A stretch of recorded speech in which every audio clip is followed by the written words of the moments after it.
Wow, Neil Armstrong. Hey, wait a minute. You're supposed to be on the moon. I just saw it on TV. Oh, there's a tape delay, and with all solar winds.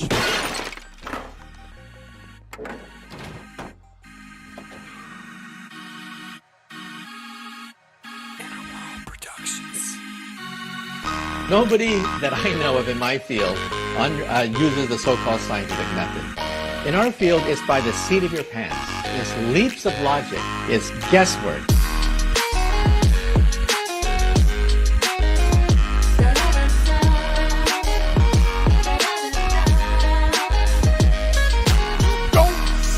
You don't see the curvature of the earth. That stuff is flat.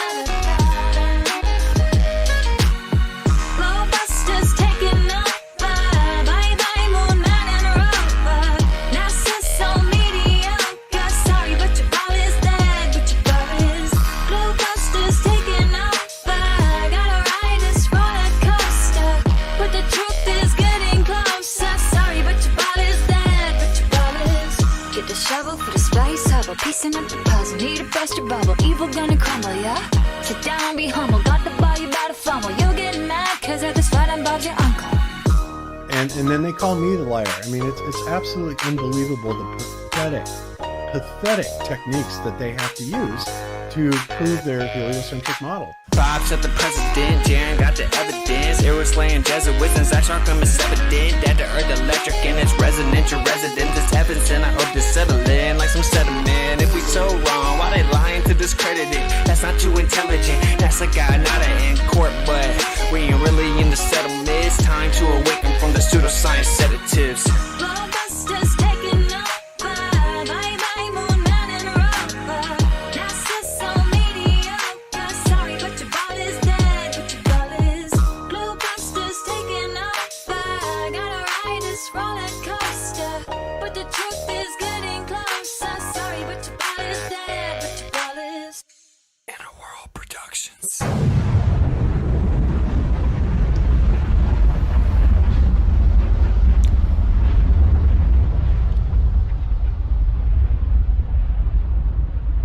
We accept the reality of the world with which we're presented. It's as simple as that. Yes, indeed. It is as simple as that. Hello, everybody. You have reached Globebusters Tech. Today's show is called Why Are They Really Hiding the Flat Earth? I'm your host, Bob Xanadude60, and we have a great guest with us today that's going to kind of explore that topic with us. And we may go to some places where some people are not comfortable with, and some people may think it's not a good thing. I'm not really sure. I'm just kind of coming after this topic in a way that I'm just going to ask some questions straight up, because I think that's one of the most important things that we can talk about right now is what really does happen when we die. And why? What does that have to do with why they're hiding flat Earth? Does it have anything to do with why they're hiding flat Earth? Personally, I think it does. Other people do not. And so I want to take in a bunch of different kind of viewpoints on that. And we have a very special guest with us today. Many of you know him from Spacebusters. And he is with us today, and his name is Steve. And Steve, welcome to Globebusters. It's great to be back. Thanks for having me again, Bob. Hello, Cami, Zack, Kyle. I'm looking forward. All right. Outstanding. Okay. So, all right. Let's see. I gotta make that sure. I'm turning all my buttons here that I have right. Okay. So, let's go ahead and introduce the rest of the panel. I just texted Austin to see if we wanted to join or not. It was kind of a last minute thing, so I'm not sure if he does or not. But if not, that's okay. So let's go ahead and introduce the rest of the panel for today. Next up, we have Mr. Kyle Adams from the Flat Earth Institute of Science. How you doing today, Kyle? Doing fantastic. Outstanding. Is this a topic that you have thought about with any depth at all? Absolutely, yeah. This is one that continually gets brought up all the time. Why would they lie? Well, yeah. Yeah. Yeah. Normally I just point at the money and say, hey, look at that $26 billion budget they're getting next year for NASA and all that. And but I definitely like to look at a little deeper than that as well. Yeah, I couldn't agree more. There's so much more to this, in my opinion. Of course, as many of you know, I've been studying conspiracy theories. Well, I had been studying conspiracy theories for at least 30 years before I found Flat Earth. And during that time, I was very interested in consciousness study, what happened, life after death when people have near-death experiences, why people seem to see and hear grids if they're like doing like astral travel and you're dreaming. Me personally, my whole life, I have had a very much recurring dream, which is just bizarre. And that is that, I like dreams. yeah, I gotta hear this. yeah. I mean, I can fly, right? And that's not a big deal. Everybody can fly in their dreams, right? Well, not everybody, but I certainly can. And it's an amazing experience. But the thing that really freaks me out when I do this is I'm always looking up, being very cautious, because what I see above me in these dreams are power lines, like public service, utility power lines, right? And obviously you don't want to get caught up in those, or they're an electrical shock. So, that always kind of freaked me out. And I never really understood that until a lot more recently. I got tingles. I can tell you all kinds of stuff about that right now. Awesome. So, well, hang on to it. I love looking at symbols and interpreting dreams, and so yeah, I can kind of dabble with this, and I would love to hear what you have to say. What you think about it? Well, one of the things I am doing is I'm playing a video by somebody that I recently discovered not too long ago, who is she kind of goes along the same line of study as Wes Penry's work. She's called Free at Last. However, she does disagree with Wes Penry on a lot of key points. But what's going on? But these are some of the people, her, like Robert Morningside, Morningstar or Morningside, I can't remember which one it is. And then there's like the California Institute of Consciousness Sciences. A lot of people may not know these places exist, or Robert Monroe Institute, stuff like that. What happens in the astral. Or even, Jeranism just had a couple of guests on last night, Sasha and some other guy who were doing remote viewing experiences, or experiments. And what I think is interesting about that is when I was following Dean Radin on those type of experiments, it was absolutely astounding what they could come up with. They would literally have remote viewers focus in on a very specific space, or an object, and then they would set up all kinds of sensors around it, and they would find that temperature would go up, electric field would go up, and all things would change around it. I mean, it was just really freaky. And this is all documented very well by Dean Radin at Princeton. So this is not woo-woo stuff, and it's not dealing with the satanic or anything like that. It's dealing with, the real world. Now, some people may choose to see this as you're messing with demons, and I can't say I entirely disagree, right? But it's something that is out there, and I think just out of the curiosity of most people, it really does intrigue me about this. So yeah, it's pretty cool. So next up, let's go ahead and go over to Zack really quick. Next up, we have Good Times for All, Zachary Zabala. Zach, how you doing today? Hey, Bob, doing great. Yeah, it's been a while since I've talked to Steve, so it's awesome having him back on. This is going to be a good one. Yeah, I was kind of bummed that Ross didn't make it, but that's okay. We'll get him on next time. Ross is a great guy, and I really like the Hard Rain song that you and Ross did. That is just such a killer song you did, Steve. Yeah, unfortunately, he left on vacation just this morning with his young daughter. They're actually, he's going to the island we're looking to buy our Apocalypse bug out on. So, really? Cool. He's out scouting. Yeah. Otherwise, he would have been on. But I told him if he can get his hands on a computer to call in. Yeah, that would be great. We'll see if he comes, yeah. Okay, cool.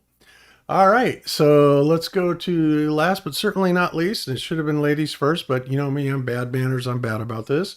my wife, Aisling717, Cami. How you doing, Cami? Oh, doing really good this afternoon. This is the timeless question, the important question, the one that I think about all of the time. And again, it's that when you break down everything, it takes you there. I had to jump in on the show today. Steve is one of my favorites, so I'm excited for this one. Let's get going. Okay, that sounds good. Now, one thing I do want to announce is that I was watching some videos last night, and one of the videos I pulled up was on relative density disequilibrium. And guys, I mean, this really needs to stop, and I really need to address that, but we're going to do that probably at the end of the show if we have time. Because I told the creator of that video that I would address it just for him, because it really is something that he had entirely wrong. And I think when people misunderstand what's going on with this whole relative density disequilibrium and how they're tying it into so-called gravity, it's a mistake. So again, we've covered it before. We'll cover it again. We'll probably have to cover it a million times, but that's going to be put off to the end of the show. So if you are waiting for that, then, you know, it'll be at the end of the show, or it may even be Sunday. It depends on how this goes. So just a note to let everybody know that. So all right. So as I was saying earlier, you know, I've always had this really crazy recurring dream about being able to fly and always being afraid of these electrical wires. And I've always, you know, in my studies, and as I studied different subjects, like on remote viewing and consciousness level studies, I kept coming across people talking about the grid, right? What the hell is the grid? Well, I always kind of interpreted it, at least recently, as the firmament, but I think there's probably even a little bit more to it than that. I had, you know, Cami had a best friend who did astral traveling a lot. And she was always talking about how they'd go up there and they'd be doing battle in the grid. And, you know, at the time I just thought, this is crazy. You know, this is really nuts. Why, what is this grid thing? And why, you know, why are we locked in? And, sounds like something from Tron. Yeah, exactly. It looks kind of like something from Tron. And they were actually showing kind of pictures of it. Back here, a lot of people were talking about it, and you can see, sometimes you can see it actually coming through on manifestations in the sky. Obviously those are chemtrails, but sometimes the more raw form of the grid comes through. And so I was wondering, well, what the heck is this? Then of course I found out about flat Earth. And right about the same time I was doing this, I was also studying the works of Wes Penry. And, you know, he talked about, well, the reason for the grid is because this is essentially a prison planet. And it's like, wow, that's kind of a disturbing thought, right? So why would we be, you know, kept here in a prison planet? What would be the purpose of that? And how does this all fit into this, you know, grand scheme of things? So ultimately, I've seen clouds do that crisscross formation that you're talking about. You're making like a grid shape. And I just looked at that. I was like, wow, I've only seen it once, but it just really stood out to me. I was just like, you know, that's a sign that there is a creator. That you know, you don't get crisscrossing clouds like that just by chance. And that was agreed. my whole view of it. There's absolutely a creator, and this is absolutely a created construct. I guess the question that is left with me, that I've left myself asking, is that creator benevolent? And that's where I'm at. Is that creator benevolent? Are we prisoners or are we special? So, I'm going to throw this out to our guest of honor first and say, Steve, what do you think goes on after death? And you know, well, and let's expand after that, after you tell me that, because you may not think any of this is valid at all. But what do you think happens when we leave this earth? Well, yeah, like everyone else, I don't have a knowledge or memory of that experience. I've never had a near-death experience, so I can't personally say. What I can say is I study, and I look at this I don't subscribe to a religion or any kind of philosophy or theosophy, but I study a lot of them. This is a very interesting question because if you look at, for instance, Christianity, Judaism, these come from a patriarchal, like a king-based thing, that there's a God, he's the king, he's in charge, and he loves you, but he's angry and all this, you know. Then there's the Eastern philosophy that says it's an illusion that there even is a you to die and come back or reincarnate or go to heaven or whatever you think happens, that they say we're all Brahma, and everything that wakes up out of the womb and is alive is having this experience that I'm the center, this is it. But the ant is having that experience, the newborn human baby, you know, everything's having that experience. And their philosophy is that when you die, the next thing that wakes up is the same as when you woke up, when you were born. You don't remember what happened before, but you're having the I'm it experience, if that makes sense. So in their thing, we're all Brahma playing a game of hide and seek from ourselves to play, that the universe is not mean and angry or God or this flat earth, that we're in a place of play and creation. So this is the first problem with this whole argument is, do you want to approach it from an Eastern philosophy or a Western philosophy? You'll meet a lot of people who aren't flat earthers who say, I'm a star seed who came here from the Pleiades, right? Right, yeah, Barbara Messiniak. Yeah. And that's the problem. The Western philosophy and a lot of the New Age philosophy have this idea that like this realm, flat earth, is like a tree, and we don't belong here. We're ants who invaded, or we've been sent here to be punished, like, you know, ants coming into a tree. The Eastern philosophy says, no, you're an acorn growing out of this tree. You didn't come to this flat earth. You came out of it, just like grass. So the hard part to have this conversation is, which side do you want to talk about? We could talk about both, you know, because these are two completely different ways to approach this. So the question is there a you? Now, I know what you're saying because I have friends who astral travel. There are lots of stories out there about people who have what you call a near-death experience where they come back. And I think later we should get into the works of Vita Austin. I don't know if you've run into her and her work with water, freezing water and talking to it and asking it questions. Have you heard of her? No, that sounds kind of like Masaru Emoto, but different. Yeah, well, that's the thing is, you know, there's a thing they always, speaking of density, what you were saying, we're always told that our body is 70% water. But that's not true. Actually, we're starting to find out our body's more like over 90% water, but the weight and density of the 10% makes up 30% of our total weight and mass, if you know what I mean. Right. So we're 90% water, but the 10% that isn't weighs a lot more than the water. And the work she's doing is crazy because what she started doing, DNA is a theory. I don't know if people know this, but Crick and Watson made this all up. It's the water around DNA, not DNA itself, that's forming what they're trying to call this double helix, if that's even true. They've never seen that in real life. So Vita, what she did is she started talking to water and then freezing it and then taking it out of the freezer. There's a little more to it. There's a method she uses. But she said, do you know who I am? And she took it out and it wrote her initials, VA, just the way she signs her autograph. Oh, wow. She started showing it pictures and asking it questions, and it started responding. In fact, I can send you a link if you want to pull this up so people can see some of what she's doing. Okay. And I do that how? I guess I put just drop it in the chat or on the Skype chat. Okay, so if you open that up, and then there's some, you can you'll see some examples and show. Yeah, there you go. And if you scroll down, I think you can say show more under each of those blocks. And yes, so you can see show more. You can see more before.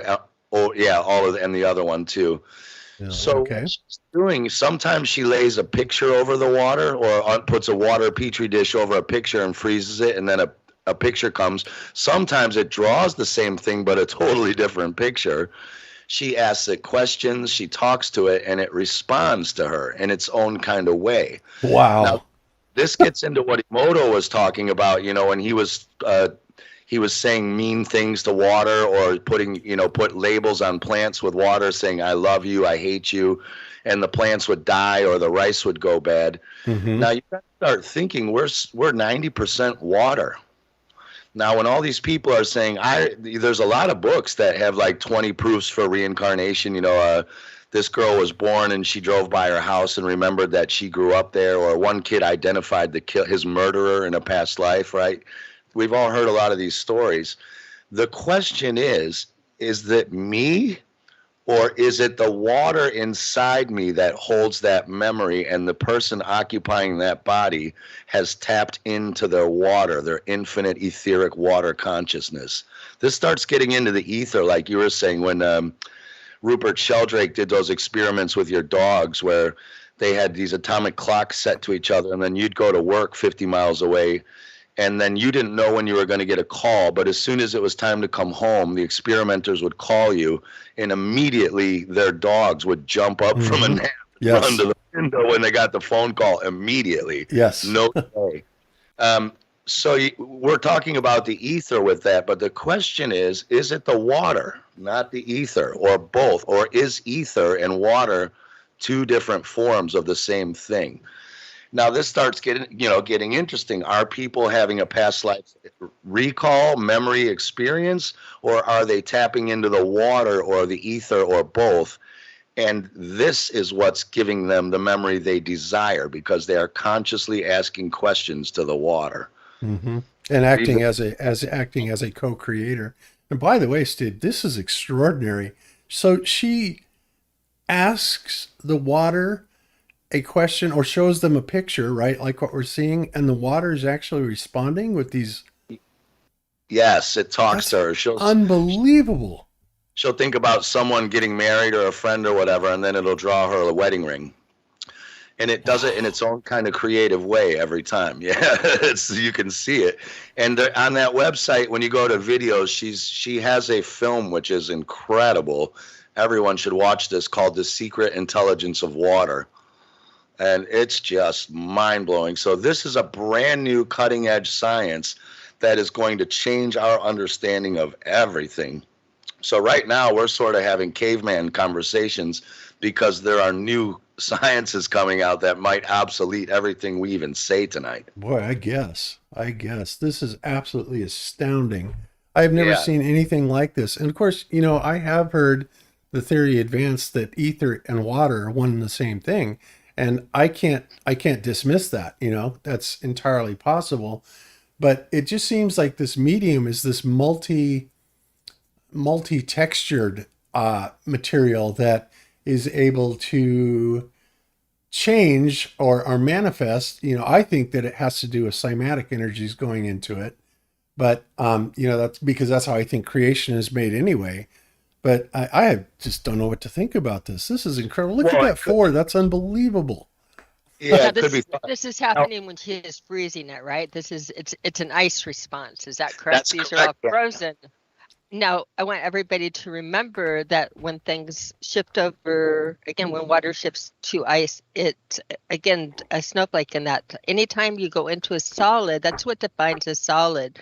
A solid is the organization and the intelligence, again, the architecture to the solid itself, the minerals. So you have, again, diamonds and different crystals that grow into the perfect geometry. With the water going into it, usually when you freeze it into ice, if it freezes naturally and slowly, you get the beautiful snowflake.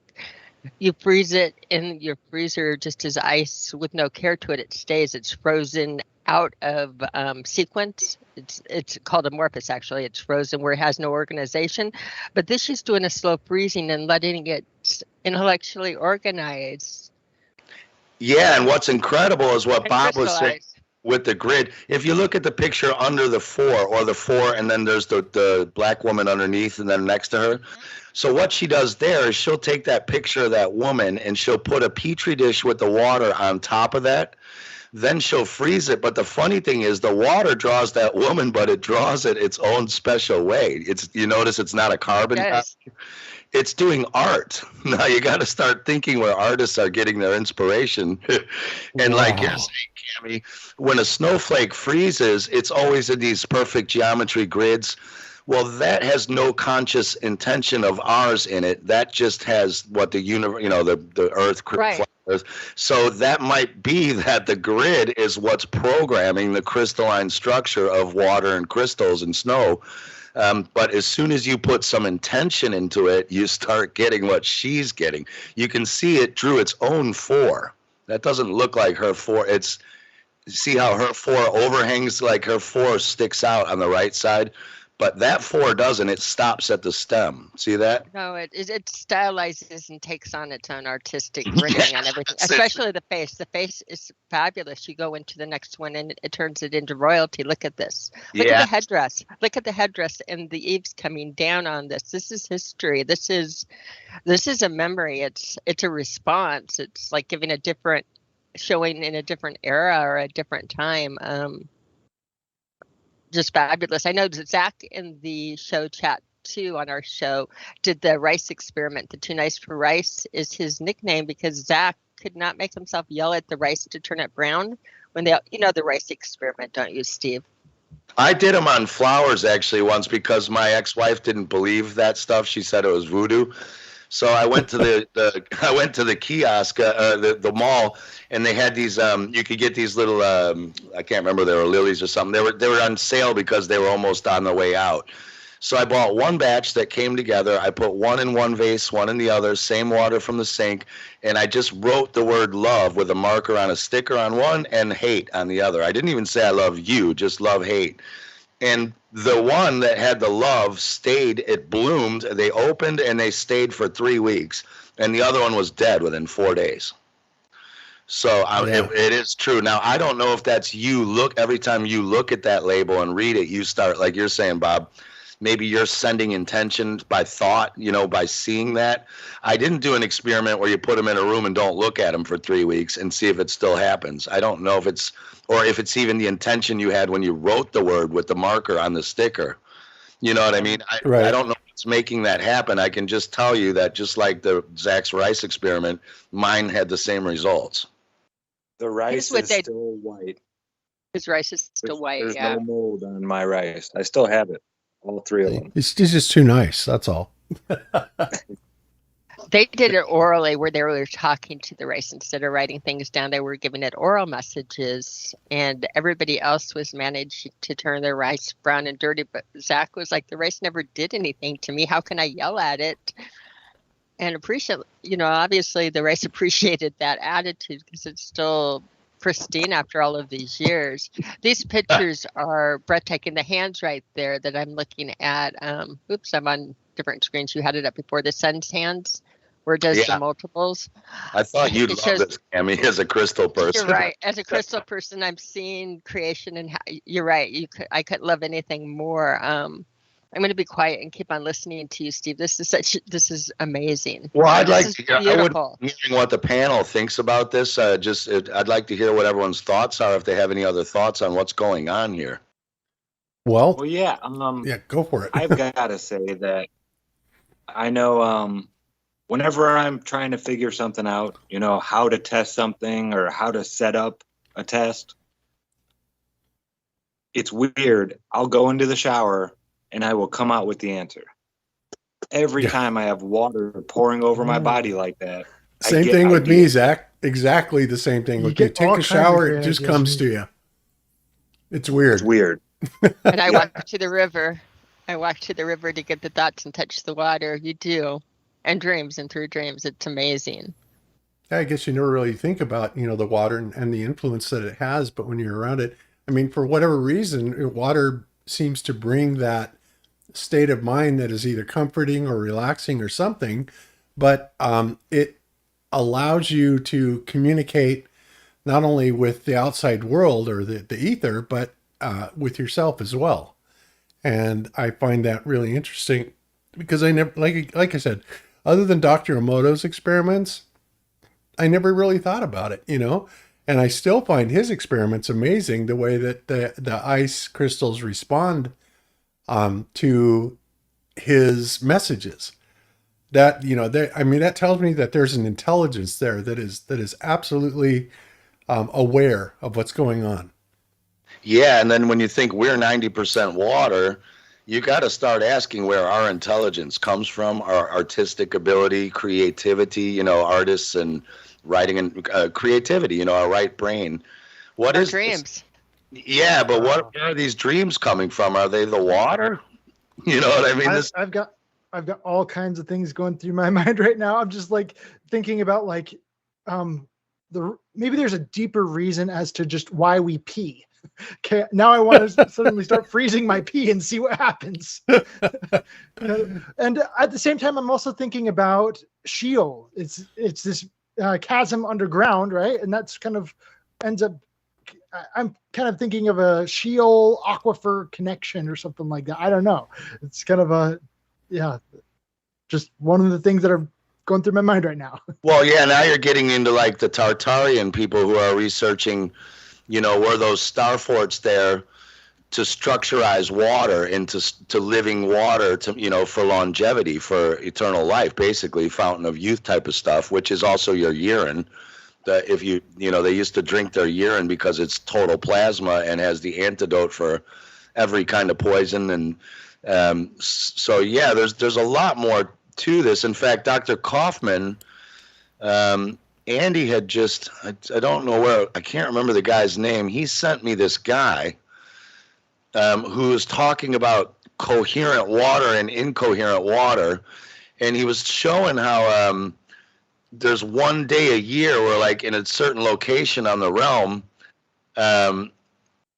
when the wandering stars, so to speak, you know, I won't call them planets, but when the 7 wandering stars line up, the water in the river in India, I think it's the Ganges, it becomes coherent. It all lines up in a row, and the one day that happens to happen is the day they've all been going down on holiday at the Diwali and diving and swimming in that river for healing. You know, and it just turned out when this guy did the calculations, that was the day. Wow.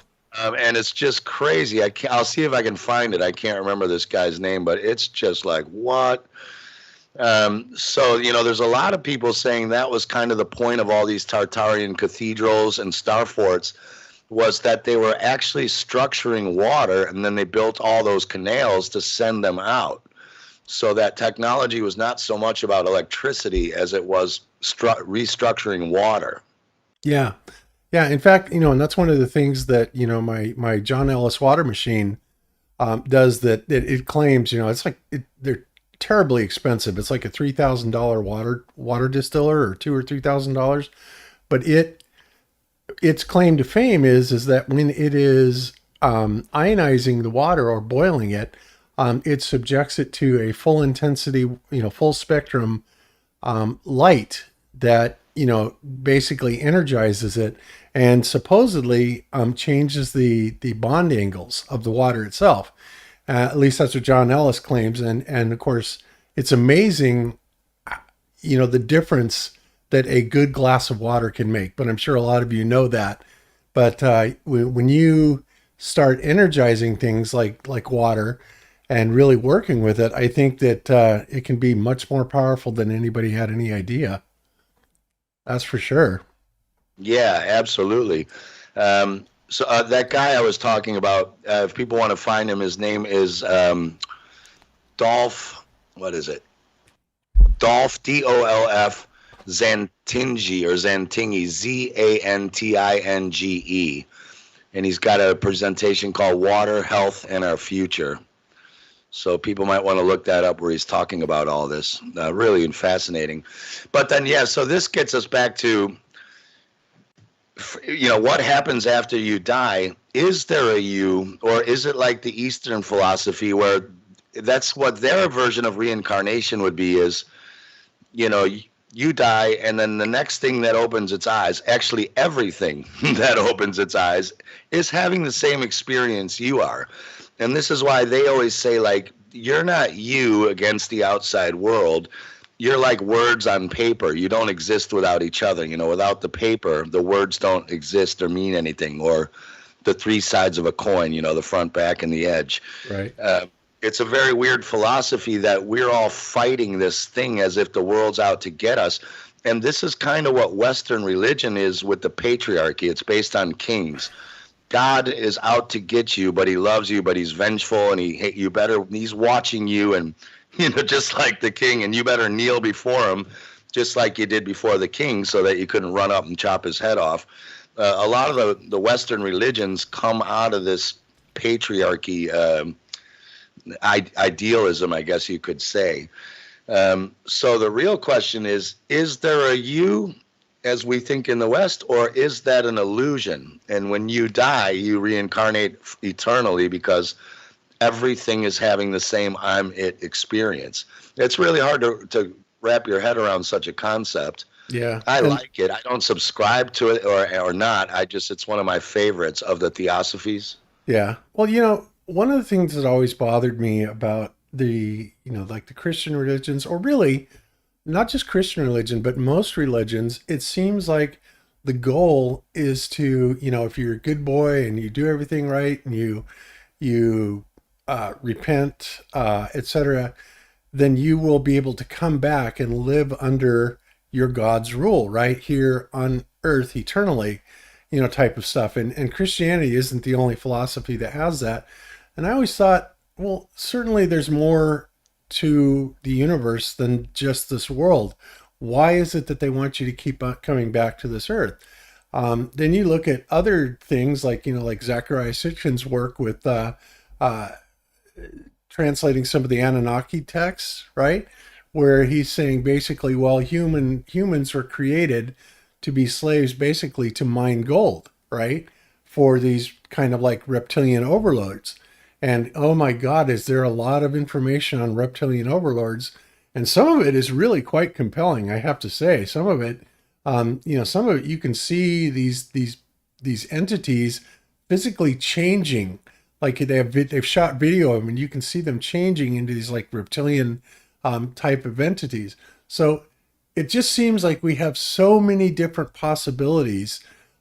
Christianity wants to bring you back under, and walking with Jesus and staying with Jesus in all eternity here, or whatever religion you're going with.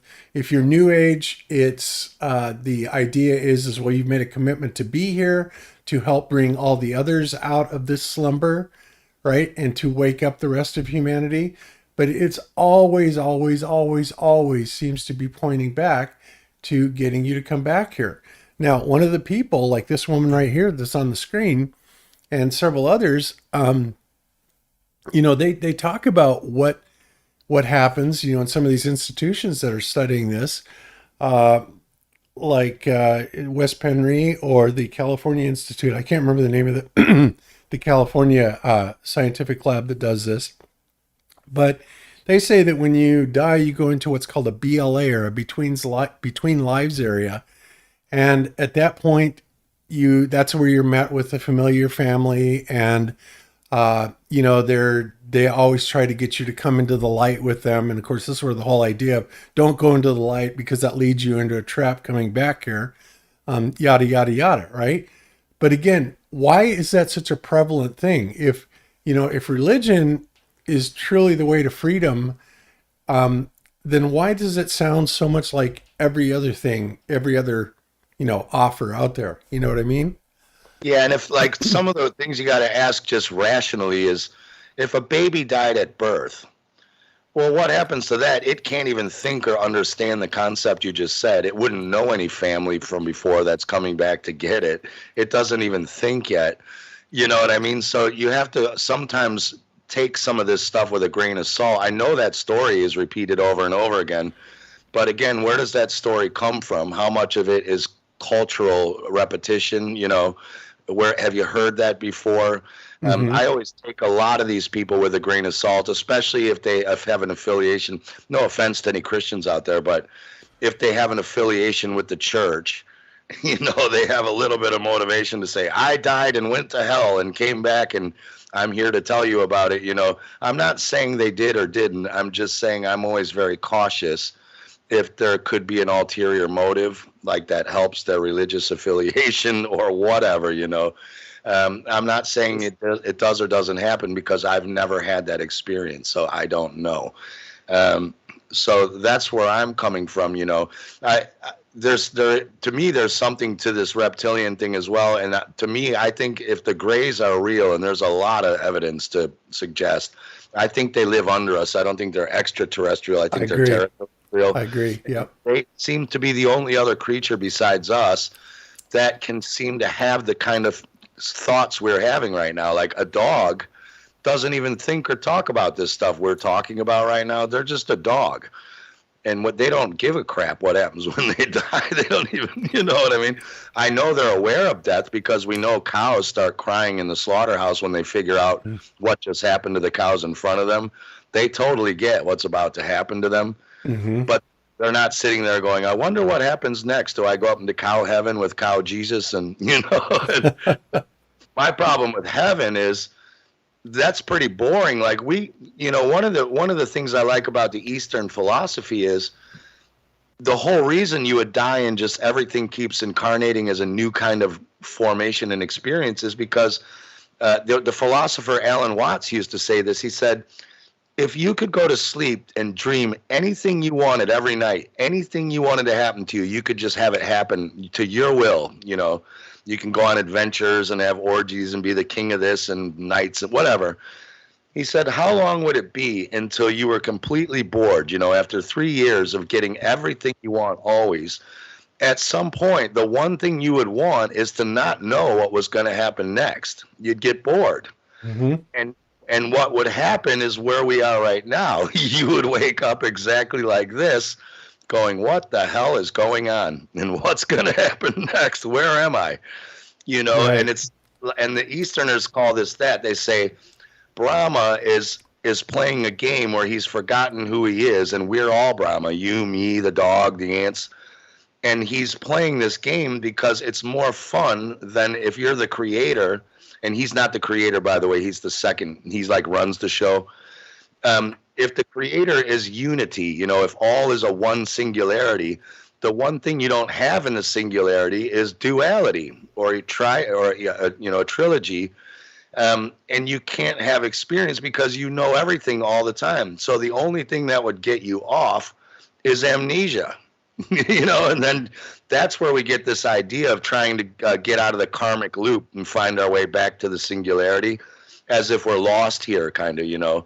But or possibly, Steve, or possibly free choice too. I mean, you know, I thought about this, and I sorry for interrupting you, but one of the things that really struck me hard in this is, you know, I've asked myself that question: if I could come back and, you know, do anything I wanted to do, of course, yeah, most people would say, yeah, I want to be rich, I want to be good looking, I want to be popular with all the women or opposite sex or whatever. I want to be famous. I want to be this, that, and the other thing, yada, yada, yada, right? But after a while, I mean, that's got to get boring, right? That's got to get tedious. It's got to get old and, you know, just not desirable anymore. And one time when Chris and Cherie Geo were on the show, we were talking about that and other possibilities, you know, for what you could do coming into this life. And so I was reminded of a time that we were in Hawaii. Cami and I were in Hawaii, and we were there with a bunch of friends, and we were actually on a boat going over to Lanai to go scuba diving, right? And while we were on that boat, there was this family there, right? There was like the mom and dad and brother, sister, and then one of the girls who looked like she was, I don't know, 18, 20 years old, something like that, was like completely, you know, paralyzed, couldn't really talk, you know, nothing like that. And of course, the family was doing everything for her and, you know, putting her in the water and making sure she had a good time. And initially I was thinking to myself, wow, what a drag that must be to be such a burden, right, on everybody else, right? And how it must be so awful for her. And then it just kind of occurred to me, it's like, wow, you know what? But on the other hand, what must it be like to have somebody love you, or so many people love you so much that they're willing to do this, and everything that they do for you out of the love for you. and all this stuff. And it really touched me, right? I mean, I was like, whoa, that is incredible. So then I thought, well, maybe when she came back to Earth, she was one of those people that had experienced all those other, utopian type of existences, and said, okay, well, this time I'm going to come back and be basically completely disabled, barely able to function, whatever, and see what it is like to have this type of existence and feel this kind of love. And it occurred to me at that point that that's probably the most special, incredible type of love that anybody could ever have. There's people that are in like India, and India is kind of a shithole for a country, right? The living conditions are horrible. Everything's terrible there, right? But what's amazing is the community, the sense of community is off the charts there. I mean, people help each other. They love each other. People are generally happy. And it's like, so, not necessarily does the utopian lifestyle make a person a happy person, right? There's much, much more to it. There's much more depth to it. And you can see the opposite of that too when you look. A lot of these Hollywood people and Illuminati types say, "I'm famous and it sucks. I got everything I wanted and I'm not happy." And then you start looking at people like these Bill Gates and these philanthropists, quote unquote philanthropists. Well, they've got everything they want. They've got all the money they ever want. They can buy everything they have, and they're bored. And then the only thing they get off on is starting to get away with doing this crazy crap they're all up to, eugenics and weird shit. This is what's getting them off because they found out all the other stuff doesn't get you off. Just like I'm saying, after a while, when you get everything you want, it's not enough. Even that a girl you were talking about. At some point, she's going to want someone to hate her just to see what it's like for someone to call her a cripple. Or to have something bad happen to her, And this goes into a part of the conversation that I'm not going to repeat again, but I said, what if they came into and they were a victim of some heinous type of crime, right? Just to see what it felt like, right? I mean, literally, when you understand that you can obtain any experience, then it kind of gives you a lot of options, right? So, and I can't say that I would have to say that any one of them is right or wrong. It all depends on your perspective of how that goes down, right? So I'm going to throw in another one if I can. Go on. Go ahead. Okay. Instead of the me, and the my experiences, what if this place is more like a playpen? In a way, in other words, like when you put your child in a playpen so they can do no damage to themselves or get into harm because there's something dangerous or whatever, a learning lab with safe little things and experimenting a little bit on their own. But you're putting everything in the context of me. But is there a possibility that it could be a little bit of everything that these souls that we're having a density test, like if this is an electromagnetic grid, could this be like, again, to ascend or to do this when you look at any of the prayers in the different religions, I'll throw them out. You mean like having the soul lighter than a feather type thing? The soul lighter than the feather. And again, learning the lesson. So when they say they take religion and they make it so if you just ask for forgiveness, that's it. That's all you need, and that's all you need to ascend. But I think it's more than that. I think it's more than just a couple of words said casually on forgiveness. I would almost think you would need to learn your lesson, actually atone and learn from it. What if on eternity it was tried before? What if we're too dangerous and too out of control? And living in these lives that we have here, we get to see how precious life really is. So in an eternal situation where you really could kill somebody off, like with this possibility of living forever, you're really taking out a permanent life here. What if this is just a training ground in a way from a father or a mother that loves you, that says here are ways to witness everything and experience things. And at some point when you learn how precious life is and how to handle situations a little bit maturely, when your soul becomes lighter than a feather, when you can act out of love, you can ascend. And what if you reincarnate until you get it back? To when you say on the children and they have no choice, what about situations where you have, I think if your soul would have to be lighter than a feather to ascend, and remember, this is a free choice type of playground. So mistakes would be allowed to be made here because they're not permanent mistakes. They're not a permanent thing, but it's a learning experience. If you say, well, what about a child that was born and died right afterwards, or even stillborn, or that, well, that could be even the case of somebody that was really, really good, that took their life in sadness and suicide for like just all of the wrong reasons and needed time to regrasp and find love again, that they weren't, harmful. But I don't, things that would rule you out from it, again, maybe somebody that you just have to die in a little bit of a better place. So I could see where you could have situations, but you'd have like the situations to be able to harm and that too. So what if you had like a loving father looking over and saying, you have to have free choice. I can't, taking away your free choice and controlling your brain would not be ideal, but you can't play with the eternal until you grow up. Just a possibility to throw out there. I like that. One of the things I also think about, like, we're going on the Western philosophy that there is actually a you and you have a unique soul and you're not just part of, that you are running up the hill and not the hill is lifting you at the same time you're walking. But let's go with the idea that you do have a soul. And if the idea is that you're supposed to be learning, like you said, Cami, in a playground, the one thing that never made sense to me is the idea of hell and eternal damnation, because what's the point of learning if you do something wrong and then you get punished forever and ever and you can't make up for the mistake? You know what I mean? So those two don't go hand in hand. You can't have both. You got to either it's not a learning experience, it's a walk on eggshells test from a God who hates you and is just waiting to throw you in prison for life, or it's the other way around and there can't be a hell if this is a learning experience. Otherwise, it just defeats the point of learning. What do you guys think about that? I agree completely. Yeah, absolutely, Steve. Very much so. Wow.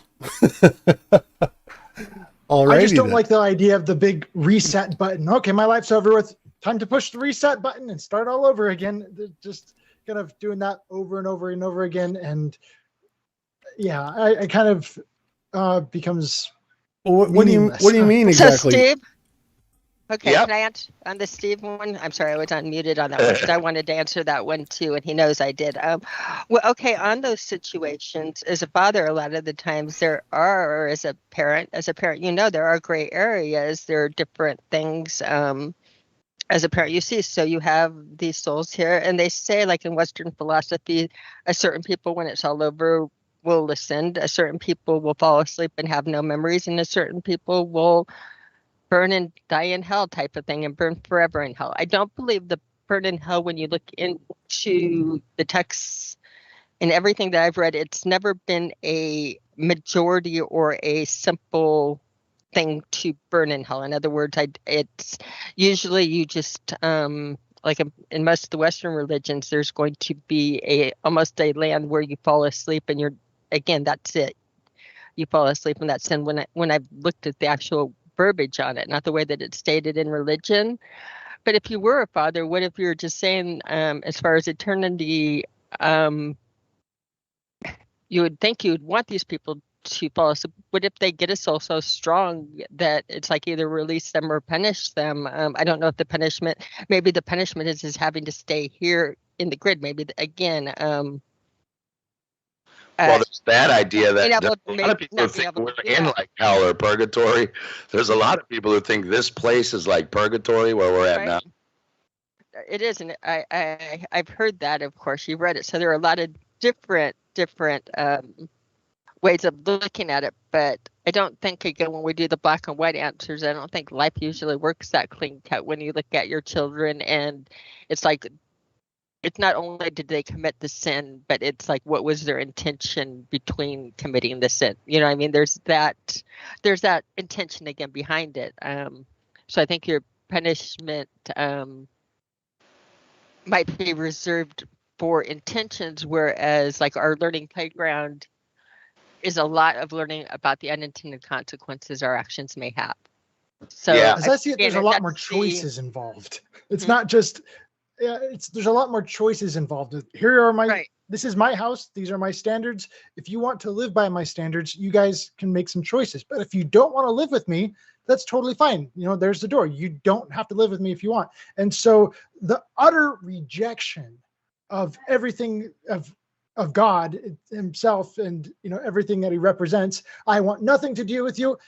I want to be as far away from you as possible. I'm making a choice there to go out and put myself into outer darkness. And I think that's kind of the day of judgment there, is saying, hey, I understand you. You do not want to be with me. And so I'm going to accept, what you really want. I think if someone really is put in a position that they don't want to be in, that right there is it's kind of the worst thing ever. And I don't think God is going to force anyone to be in heaven against their will. There you go. I think when someone gets conflicted, where, they want things to be a certain way, but they're not willing to do anything to get it. That right there is hell. If you know what I mean when I'm saying that. Yeah, it's like a state of mind almost that can change. This is the other one. I don't even know if there's time to go into this tonight, but when you start looking into theosophy and Freemasonry and esoteric biochemistry, and what there's another language the Bible's talking about, and it's not literal. It's using numerology and biochemistry talk, and this gets into the flat Earth. The corpuscles, which are your cells, we have two different kinds. We have the ones just that make up your body, your blood cells, tissue cells and bones. And then you have your regenerative ones, the sperm and the ovum. There's a whole science talking about you can have eternal life, but they don't mean forever and ever after you die. They mean living. They mean there's a way that if you keep your cells functioning properly and you keep your mind from bad thoughts and bad energy and vibrations, and you have the right mineral cell salts and the right energy and the right air and water, you can literally live to 1,000, which is like eternal life. You do have to say in the Bible, we know Jonah didn't get eaten by a whale. Like, these are stories, these are metaphors. But why is it those Bible characters are 1,000, then 700, 900, 600, right? Isn't it kind of weird that why didn't they make them 70? And it's as if the people who wrote that book knew that was totally normal to live to. They say the Yellow Emperor, the Taoists say he was on actual record for 1,000 years doing traditional Tao or Taoist tradition, which is also what the Bible's talking about. So you have to say, in that science, they mean they mean physical life right now. They don't mean after you die. They mean you can live right here for what will seem like eternal life, or life everlasting, which is, if you talk to a 95-year-old who's tired and ready to die, they're ready to go. They're like, screw this place. It sucks. I want to die, But imagine if you had 1,000 years. Just imagine that, screw 100, but 10 times that. You'd probably be ready to go after that.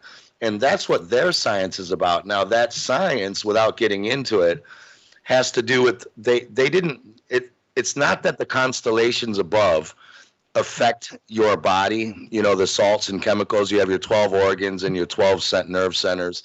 You have the 12 salts that make up the body, and they correspond to each constellation. But it's not that the constellation is affecting you. People get into astrology. It's not that Leo is affecting you physically. It's that the energy of this realm keeps changing daily, monthly, and yearly. And it just so happens the ancients noticed when it's the month of July to mid-August, what we call Leo, certain people born in that area start having certain things happen to them. And just like the full moons affect people and make them go a little crazy, astrology is really about noticing that at certain points of the year, the energy of this realm is going through the 12 waves that any wave form goes through, 12 functions. And they said, oh, well, the way we know that's going to happen is because that thing up there that we call Leo, that we draw a lot, we call that Leo. We know when the sun rises in that thing, that's when this starts happening. But it's not that constellation is doing that to you. It's that the realm itself is doing that to you.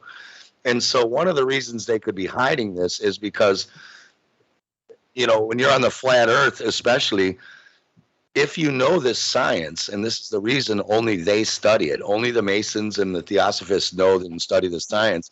if you know this, you can start living for 1,000 years. You know what I mean? And you won't be going crazy. You won't be taking their BS.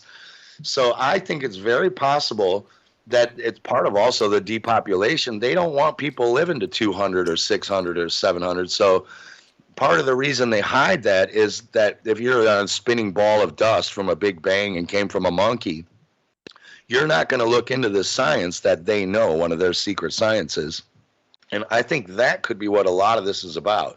The religion also, you have to remember, heaven's a very good thing. If I don't know if you guys have ever seen that series Vikings that was going on.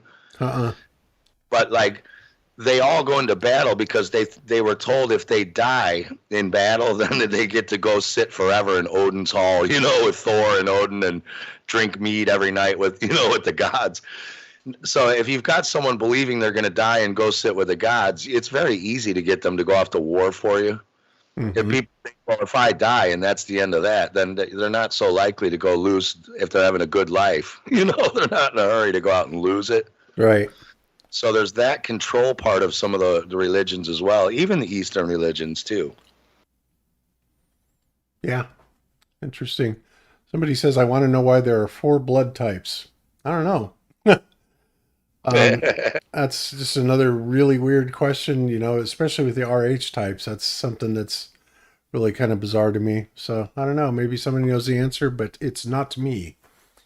So It's anyway. not me. You'll have to die and reincarnate as another one and find out. Yeah, exactly. What I do like is the idea of, you know, with all of the religions and the Eastern and Western, I like the idea that, as Cami's saying, if this is kind of a playground and everything, if you die and then the next everything that wakes up is having the same, you know, I'm it experience, it's like you're eternal. And even the other way, if you die and go to heaven forever, you're eternal. So in a kind of a weird way, or if you believe you die and then reincarnate as another person, you know, or some of the Buddhists, like some people believe in a karmic wheel where if you're bad now, you might come back as a lesser animal, like an insect or something like that. But in all of these cases, there seems to be, humanity is in agreement that there's some kind of eternal whatever is going on here. You know what I mean? Like it never ends. It's only really the people who believe when you die it all goes black and that's that. But even that is really the same thing, because if it goes black for you now, again, the next thing that is born is having an I'm it experience, and it's not what you were, it's the new I'm it. So even that is really the same thing, actually.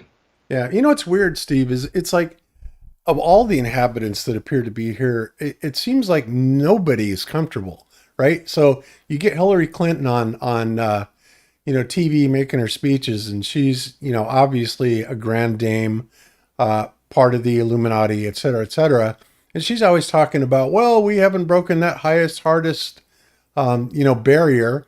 So that would indicate to me that, yeah, they want to break it. They want out of here. And of course, if she's truly one of the fallen demons and they know what's coming for them, oh, hell yeah, I'd want to get out of here too. But this really is not that great of a place, you know, as far as I'm concerned. I guess Earth is what you make it, but I mean, especially lately, my God, it's completely insane. Nothing seems right. This is definitely not something I would want to spend eternity in, unless I, you know, figured out how to completely change the way I exist in it. So exactly who is comfortable here? You know, who is this place made for? I think the animals are like the dogs. They're having a great old time. They're running around, eating some, you know, they get some food and they get to jump on your lap. So I think it's the humans that are having a problem because we are under this system from people like, you know, like the Hillary Clintons that are making this place not a good, like if Hillary Clinton wants out of here, just tell her to slit her wrist. We'd all be happy to see her get out of here. Amen to that. Don't let us stop you.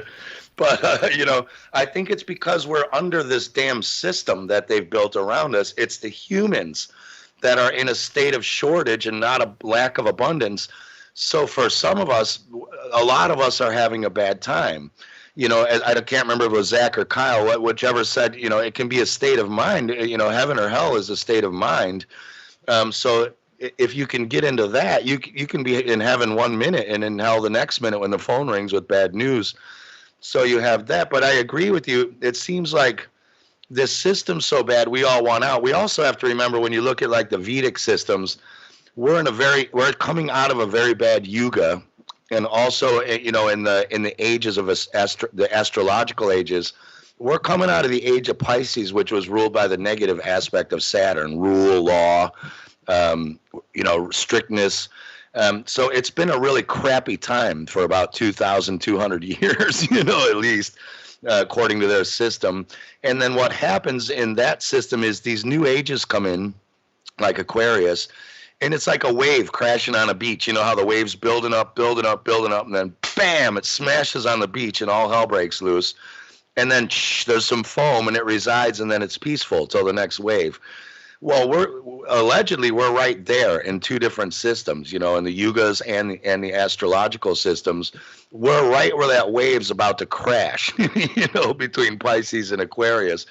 So, and the Hopis call it the Blue Star Prophecy, you know, the Blue Star Kachina. Right now is like where all hell breaks loose, and it's just absolute chaos and pandemonium. And as you guys probably feel like I do, as frightening as all of this is, aren't you equally like, oh my God, this is the greatest time to be alive? Look how weird it all is.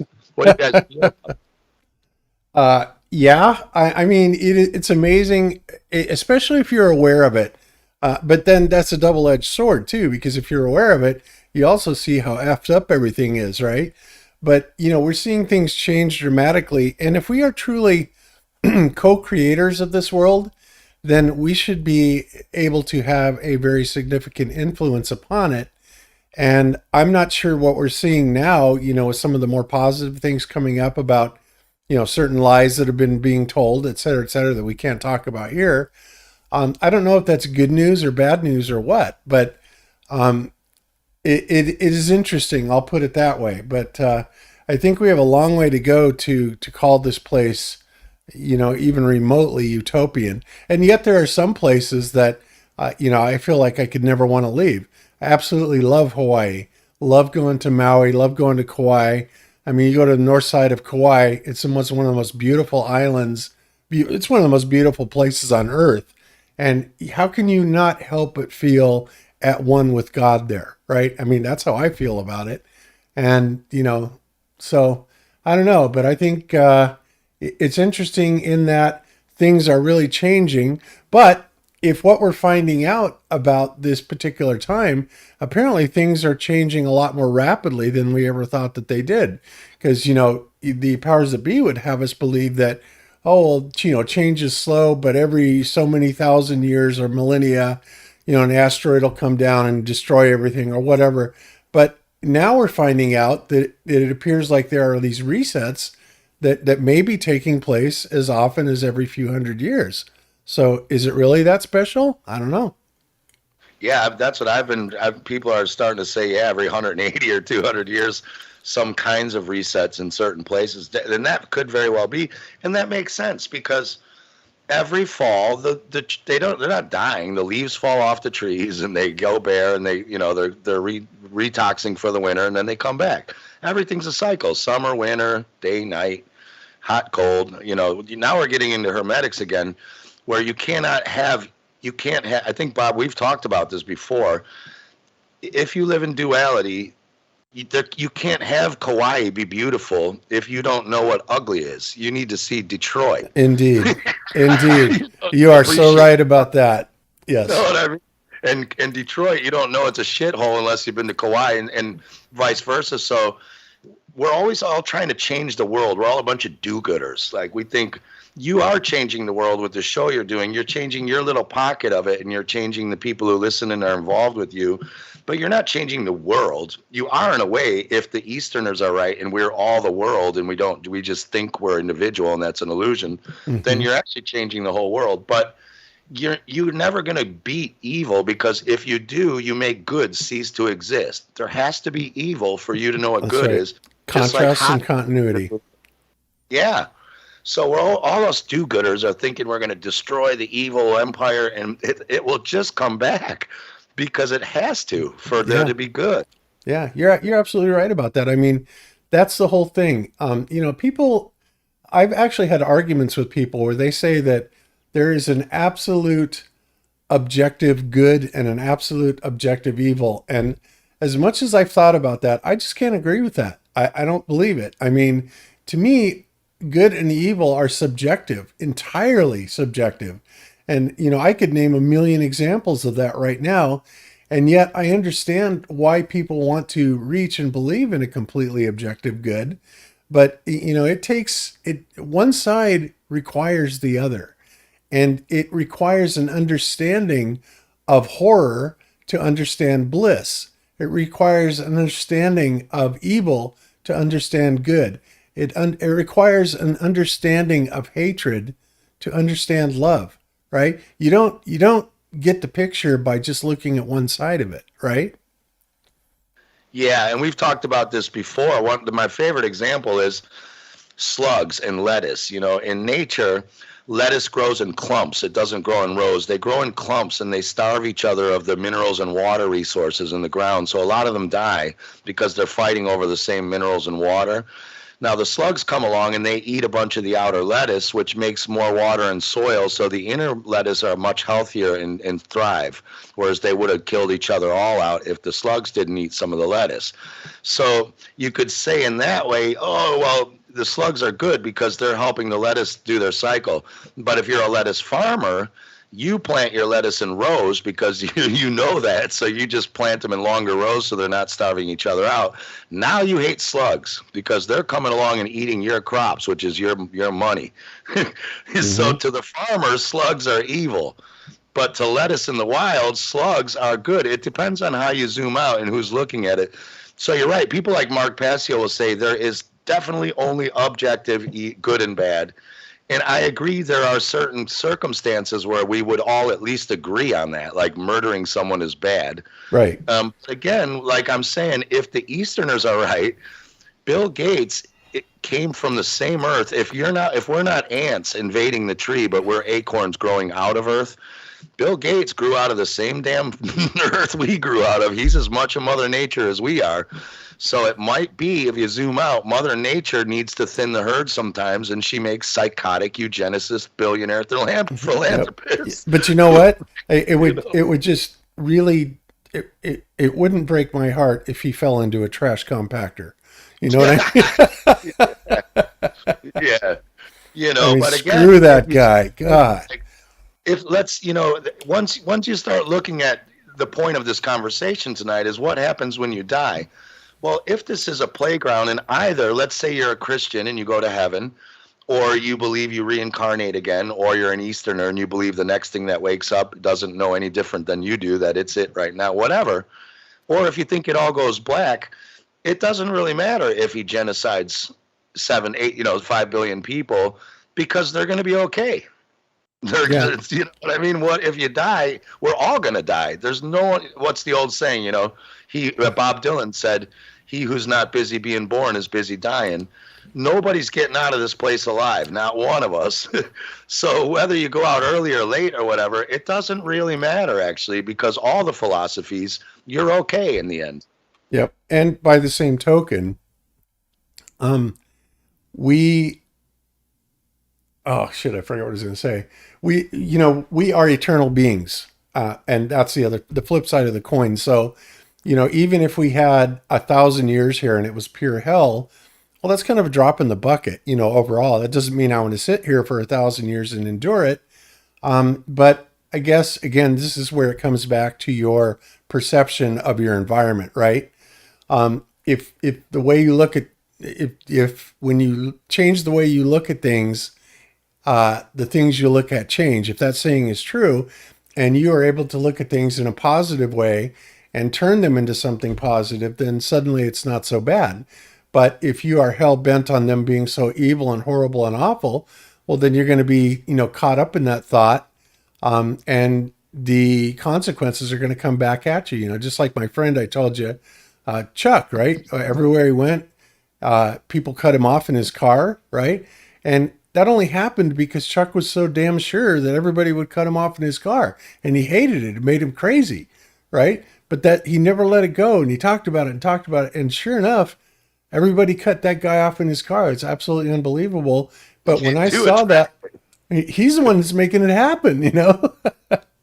It's totally true. And there's sayings about like people, there are people even who get murdered and you say, oh, you're just in the wrong place at the wrong time. But there are certain people whose energy is attracting these kind of an experience. As weird as it is to say, there are people who are attracting these bad things to happen to them.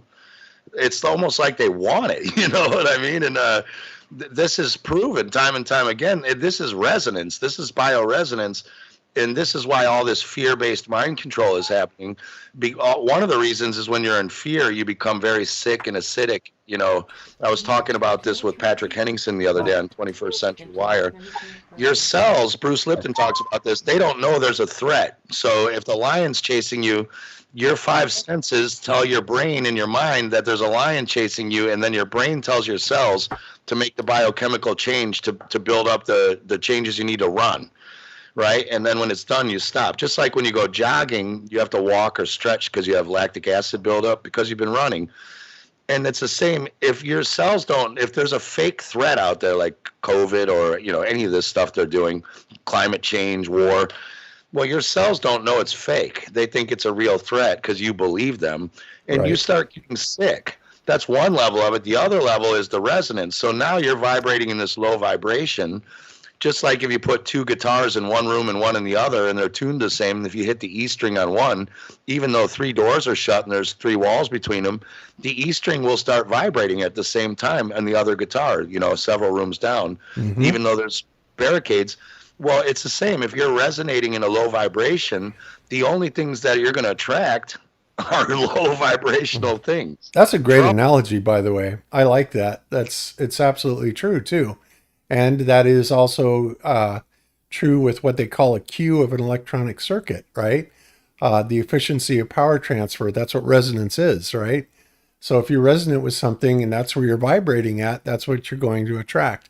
And that is exactly what happens. When you are thinking, you know, you're down in the grunge and you hate everybody and hate everything and you're angry, et cetera, you draw it right out of the woodwork. It comes right at you.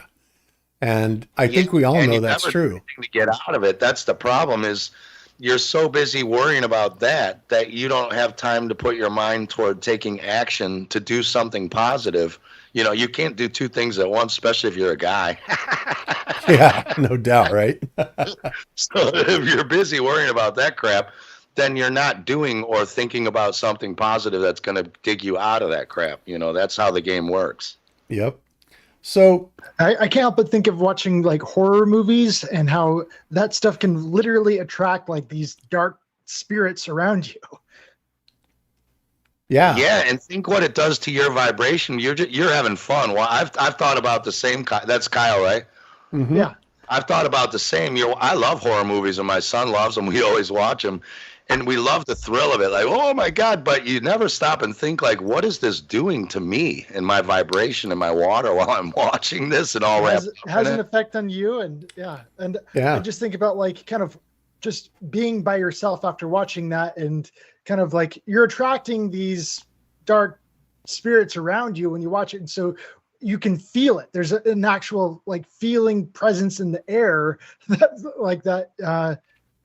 The room changes when you watch these kinds of things. You know, when you listen to different music, it's like there's the feeling that the ambient presence in the room, it changes. Yeah. It's funny though, because when my kid was young, I was one of those bad fathers who I let my son watch horror movies when he was like 9 and 10, you know what I mean? Because my dad did. And his mom was yelling at me. She's like, you can't let him watch that. He's going to have nightmares and this and that. And I can't remember. We watched some scary ass. I think it was like a Poltergeist or something. And I thought, all right, that was pretty freaked out for a little kid. And he slept in my bed. And like an hour after he went to sleep, he started laughing in his sleep. Yeah. So I thought, okay, well, he's not having nightmares from that. He's laughing. So well, you know, Steve, there's something that's got to be good about that. And here's why I say this. Me personally, when I grew up, I was a metalhead. Absolutely loved heavy metal. And yet when you play rock and roll music, especially heavy metal, for plants or anything like that, it is so discordant. It absolutely it kills them. It literally will kill the plant. The same thing is going on when you play low vibration, dark type of energy movies like horror movies, right? Same type of thing. But strangely enough, at the same time, you get some sort of a pleasure out of it, right? And that to me is kind of inexplicable, but I love heavy metal music. It energizes me. It makes me be able to express, maybe angry or anxiety or anything like that. So there's a positive side to it, but at the same time, when we look at deleterious effects on human cells, it's bad, right? So yeah, but then on the flip side, then you should be able to fix them immediately by doing something good after. If it can wreck it right then and there, then you should be able to fix it just as quickly. I agree. So, and again, so what you do, I guess the key is then to stay in the positive frame of mind, no matter what gets you there, for as long as you do. And when you get out of that frame of mind, then go on to something else, another feel-good thought, if you will. Yeah, and I get a lot of, when in my films, I read the comment sections, and a lot of people, especially when I'm doing podcasts and interviews, and they're saying, why is this guy laughing about genocide or animal torture for, virologists? And I'm saying, because I find it also absurd that I'm not going to sit here and get angry about it and make myself sick. Just like we talked about off air, we don't want to talk to our families about, what's in that thing everyone just took, because I'm laughing because I'm not going to ruin my own health and my own frame of mind.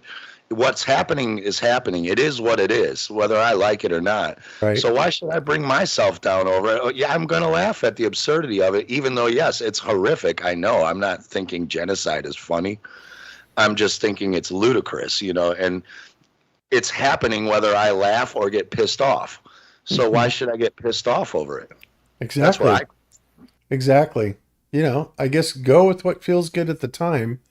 And, moderation for everything, all those typical type of sayings. But it really is about focusing, about being in the moment, I guess, and trying to keep your joy in the moment.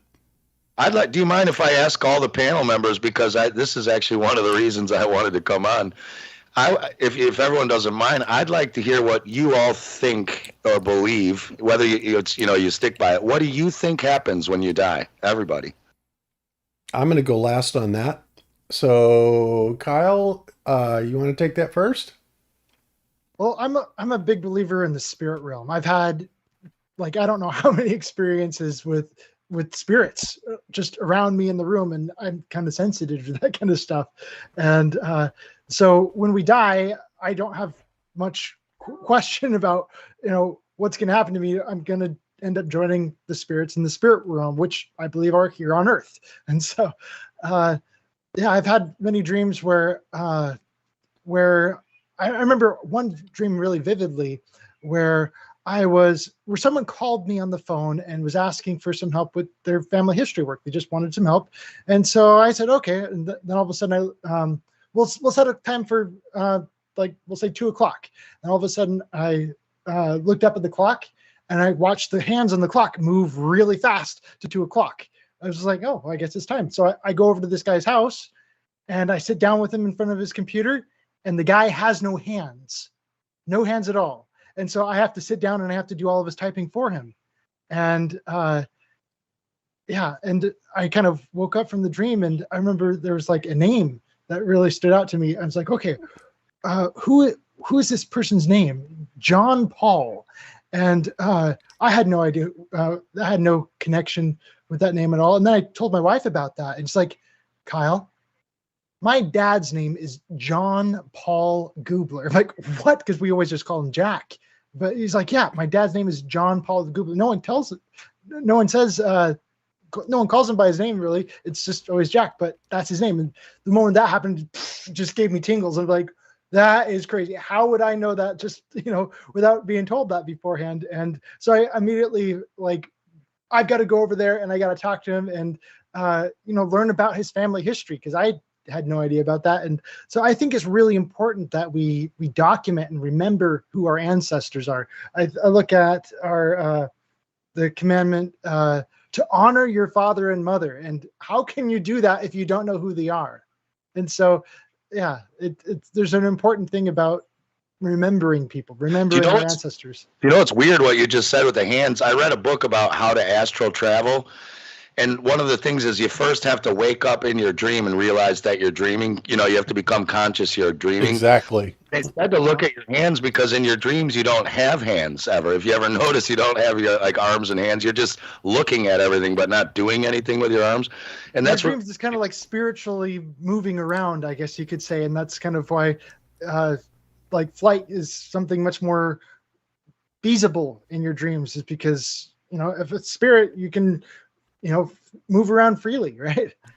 Yeah, it's just weird because they said look at your hands or look at your watch, and when you realize you don't have hands or a watch, that's when you know you're dreaming. That's cool, man. Go ahead, carry on. Oh, that was it. I was just saying, like, that was one dream I had that was a testifier to me that there's life after death, and you know, my body or my spirit continues to live on. And so I've never had any near-death experiences myself where I died and I remember seeing something and came back, but I have had experiences with the dead. I've had many experiences with the dead, and just kind of in family settings, I could feel, you know, the dead near me as I learned and study about them. And so as I just go and read over their stories, and there's a connection, and I can feel their presence, you know, kind of there with me. And so I was just reading a book that my great grandma wrote, and as I was doing that, like, I could feel a presence in the room. It's just kind of an acknowledgement. I know that you're learning about me, and they encourage that. And I really believe that as we honor our ancestors, we really invite them to be our guardian angels for us. And so as we do our best to remember them, we invite them into our lives. So literally. You believe we have guardian angels out there watching out for us then? Absolutely. So do I.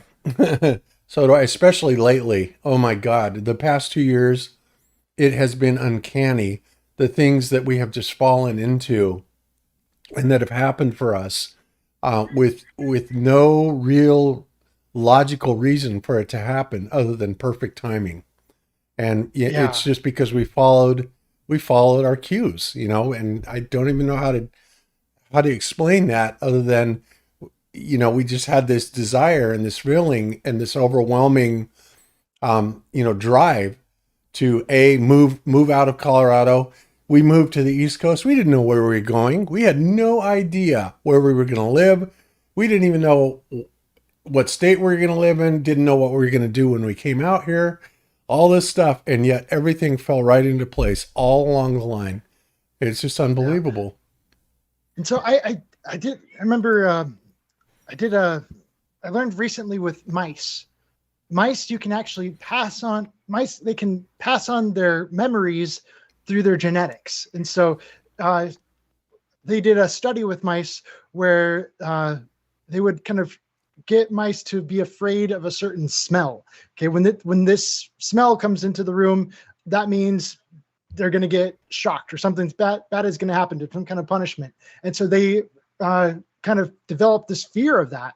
And then after a while, they had these mice have children, and they had never smelled it before. They made sure of that. And then all of a sudden the smell comes into the room and they freak out. And so I think there's a lot of these kind of genetic things that they can pass on to their children that happens with people also. And so I think with some of these kind of genetic memories, some people can get those confused with, oh, this is from my past life. No, it's actually from my parents' life or one of my ancestors' lives. And so I think there's kind of a lot of mixed signals that can happen with that. Yeah, for sure. Okay. So, Zack, what do you think happens when we die? What's the first thing you experience? What was that? Sorry, I was just waiting for my mute to unmute. Okay. Skype's been acting funky on me lately. Well, my view on this has changed multiple times in the last decade. 2010, I was a stout atheist. You know, just thought you died, black, nothing, it's over. That's what I believed since I was about 14 when I was taught about evolution and the Big Bang and all this other stuff. Wow. Then I found Fibonacci in 2011 and I started believing in a creator, you know, and that's still a belief I hold today, you know, that there is a creator. And for the longest time, I believed in, you know, heaven and hell and all these types of things. There was life after death, and you know, my family would be up there, and it's gonna be a big party forever. And then flat Earth came around, and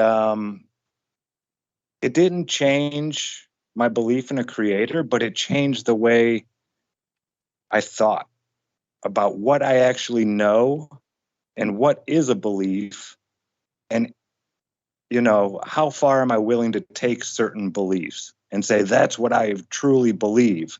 Because since flat Earth, and well, since it's about once a week, couple times a week, I'm reborn again. Just like Steve said, if you're not busy being born, you're busy dying. It's all right, Ma. I look at it like Christmas anymore. What's going to happen when I die? You know, now there's certain things you hope you're going to get, and there's things that you believe you know you're going to get. That's the thing you asked for since last Christmas or blah, blah, blah. You know, you really put the emphasis on this one thing, that new pair of Nikes with the low cut, whatever. You know, that's my soul. I believe I have a soul. I don't know it. You know, these are things we can't know, but I believe I have a soul. That's the one present under the tree that I believe is there. And since flat Earth, I start looking at all these other presents or ideas of what happens after death, and I start saying, I don't know. Like that, you know, there's you know you're going to get certain things during Christmas, but then there's all these surprises. Well, I don't know. I have no clue what's going to happen after I die. I'm not scared. I look at it like Christmas, though. It's all going to be a gift. It's going to be a new experience that maybe I have experienced before, but it's been a while. I'll tell you that. And yeah, I'm not scared of it, but I look at it with, I'm going to be very cautious. I'm going to be very curious, and I'm not going to just take anyone's word for anything. Just like here, you know, my neighbors, great people, taught me that the tree in their yard was a vanilla tree. They believe that to be so. I taught someone else that's a vanilla tree. They went and looked it up, told me, hey, that's not a vanilla tree. Are my neighbors bad? No, they're not bad. That's what they believed. So everything I know, unless I do it myself, I don't know. I don't know if any of you existed before 1981. I don't. I'm going that far now with all the different crazy stuff going on in the world now with the Mandela and just things being, you know, my mind has been blown with what I've learned in the last 7 years. Yeah, no doubt, right? Yeah. So did any of you exist before my first memory? I don't know. That's one of those things, you know, like Steve said, we are the center of our being. Everything around us is around us. We are the center. So yeah. I'm not going to claim that anything happened before my first memory because I don't know. So yeah, I'm looking at it like Christmas. These are all going to be gifts I get to open up as they come, and you know, I'll play it as it comes. But yeah, I have no clue. That's my answer. No clue. No belief. You know, I believe I have a soul. I believe there's a creator, and I'm going to take it from there. Yep. Well, you know, love it. That's really good. But I got to tell you, Zach, I cannot just be that passive towards it. I mean, from all the things that I've learned about what I believe is going to happen when we die, and I will get to that after everybody else is gone, I am not so content to take such a passive role into what happens to me when I die. I think that my consciousness will be there, and I have already, thought it through about what I believe is going to, what I believe is going to happen and how I'm going to respond to this. Kind of like a big chess game, right? I'm a chess player, and I've thought this through, and hopefully I'm smart enough to be able to anticipate all the moves that the dark entities that would like to lie to me and fool me in the afterlife, that I will be able to get beyond that. I don't know. I may not be up to the task, but I think that I just need to take a very active role into where I want to be after I pass on. So, all right. Well, that brings us over to Cami then. Cami, what do you think is going to happen to you when you die? Okay, I'm going to be a unique person on the panel as usual. This is easy for me to be unique on this panel because I am the only one that has given birth. So I've been here when life has entered, and I've held, unfortunately, too many people as their last breath went out of their body. I was there when I held my dad when he died. I held my son when he died. I held my sister when she died. I'm pretty was also with friends and my sister and that when babies were born. I don't know. I go outside. I go to the river. I see the beauty of creation. I believe I have a soul because I feel I have a soul, not like feelings like hurt your feelings, but how do you, in a world that like makes jokes about feelings and things like that, take it deeper than that? How do you take it so much deeper that all the way to the core of my being, I feel love and I feel a creator, and Bob will witness this. I've asked for miracles and I've received miracles. Sometimes the answer is no, but I have a ongoing dialogue or an ongoing prayer, an open prayer was something I feel very, very deeply. I don't, again, I feel where everybody is like the me jumping and it's about me. I don't feel like me or this world is about me. Again, I came into this world feeling like a child, and I'm almost 60 years old. And the more I learn, the more childlike I strive to become in a way. Just meaning learning with an open mind and seeing and feeling and seeing the answers. It's interesting with what you're saying with Bob, and like I've looked into West Pinra. And if you actually even look at the work I'm doing, it will describe very much where we live on is, I think it's very much a grid, an electromagnetic grid, if you're going to do that. And I don't know if it got corrupted, if people like along the way, there is areas for corruption. I think we should be careful. I do know that I feel the creator still, and I feel strong love. And I do know that like some of the times, I don't know, I just pray for clarity and trying to outthink or outmaneuver what I feel is love or over intellectualize sometimes again feels dizzying to me. Spend a lot of time out by the river, a lot of time with nature, and again, the more time you step away from the wires and the computers and go more into the creation, it's just a different type of a feeling. So when But do you think you're like a consciousness, like you're still Cami Nodell when you die, or what? Do you think like you're experiencing another frequency? What do you think the experience is, or is there one? Okay, I think that that's a great question and a great way to phrase it. I almost feel like, again, my body is an antenna here and I'm having experiences. So I do not believe I am my physical body. I believe I dream a lot and go out of my body a lot. I believe that my body is more or less a physical avatar of it. So when you die, I think that you become aware of like even your past lives, if you've had them, or you could be a new soul. I think you can sit and wait it out, or again, choose. You have to go into the experience blindly. You can't go into birth with knowledge. Otherwise, again, there's no learning to be done, or no, again, examples that are thrown at you that I think you get put in different situations to respond to different situations and to build you are. At some point, I think you can join with the Father, or you can even call it, again, however you want to call it, the Creator, or then I don't think it's like an instantaneous. I just feel it's more to it than that. I just feel it's more to it, and it's more than just saying I believe in Jesus, or that I believe we have lessons to learn in how we treat people.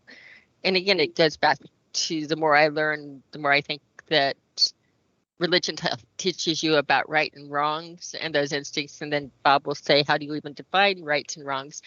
But aside from that, you get into the things done with unintended consequences and how things you do can have unintended consequences down the road that can really hurt or help people. And I think a lot of the things we learn on this realm is that our intentions affect a lot, and even more than that, we reach out and touch more people and things more than we know. So I think, again, we're here learning. Yeah. And after we die, do we have more learning to do, or are we ready to move on? Yep. When you do, if you say when you do ascend in that, I do believe like crossing the Rainbow Bridge or the Shining River, and that to be with the Eternals. I mean, you can take it as far as even the different races that I believe a lot of the stories. This is again just through a gut feeling. A lot of the things that we get through our antenna and write down as fiction or stories, that there were other races and this place got too violent, and some of the other, like they say, the elves crossed over to be with the Eternals, the people crossing over. I believe that we were at one point shut down, and it's making it back over across. Yeah. But until we can be a more stable type of group of people, or again, until I think that we lost the right to be there without learning a little bit, because we're children. We're very where is there? Do you think there's another place outside of flat Earth, or is it a frequency? You know, like we only can sense this hertz through that, but it's in. Do you think it's the same place but in another frequency here, or is it somewhere else? And where is that? Well, of course we don't know where it is, but where do you think? I have thoughts of it. They're probably not right, but I do have thoughts on it. My thoughts when you take, like Steve, you were looking at that Sephiroth that I was building, and that with the two magnetics, and you ran it down sideways, and I told you I ran it up and down. When I ran it up and down, I see it as an electromagnetic grid. I see it as part as like the base grid on it, that it was a construct, and on those realms you have underneath what you would call shoal, and you'll have the electromagnetic and the densities of it. Above us, I believe the firmament is where the wandering stars are, and the sun and moon, and it's a enclosure, and it's come down there. And I believe that, again, it's almost like a trapping point there. That's the part that, again, closing it off above that is where the heavens are. If you stack it up and look at, like, again, the Sephiroth, I could screenshot, but I think it's a very physical place. I think everything in our history, everything in our books, everything in our science, you look at our magnetics, it describes a very physical place. Now, are we physical flesh and blood bodies on these other realms? Not necessarily. Can you be light bodies? Or again, we can be in a different density there, especially, again, I think this is the physical density layer of it, if that makes sense. Yeah, so it's like there also has the same, let's call it hertz frequency that we call our physical experience of this realm. But up there you could be in another still frequency band, but it does have a same frequency band we have here. Is that what you mean? Right. It's got a real geographic. A smaller part of the spectrum. Right. So one thing I will say, when the things that I've learned, you know, in all these studies is that, and this is drawing largely on a very large body of external beliefs and studies and sciences, is that we are in our own little cage, if you will. And I would say that it's more a prison so much than it is a protected realm that we are, you know, being held from danger from. In fact, I think we're being exploited. And, you know, it kind of takes me back to the idea of the Matrix, where Trinity calls Neo copper top, right? What does that mean? That means that Neo is basically being used for the energy that's being harvested out of him. In this case, pure electrical energy. In the case of what I have learned from, these other schools of thought, is that when people experiences different emotions, whether it's joy or horror or pain or anything like that, they each come with a very specific frequency that, unfortunately, there are kind of parasitic beings that actually feed on this. And these are part of the captors that have created this grid around the earth, right?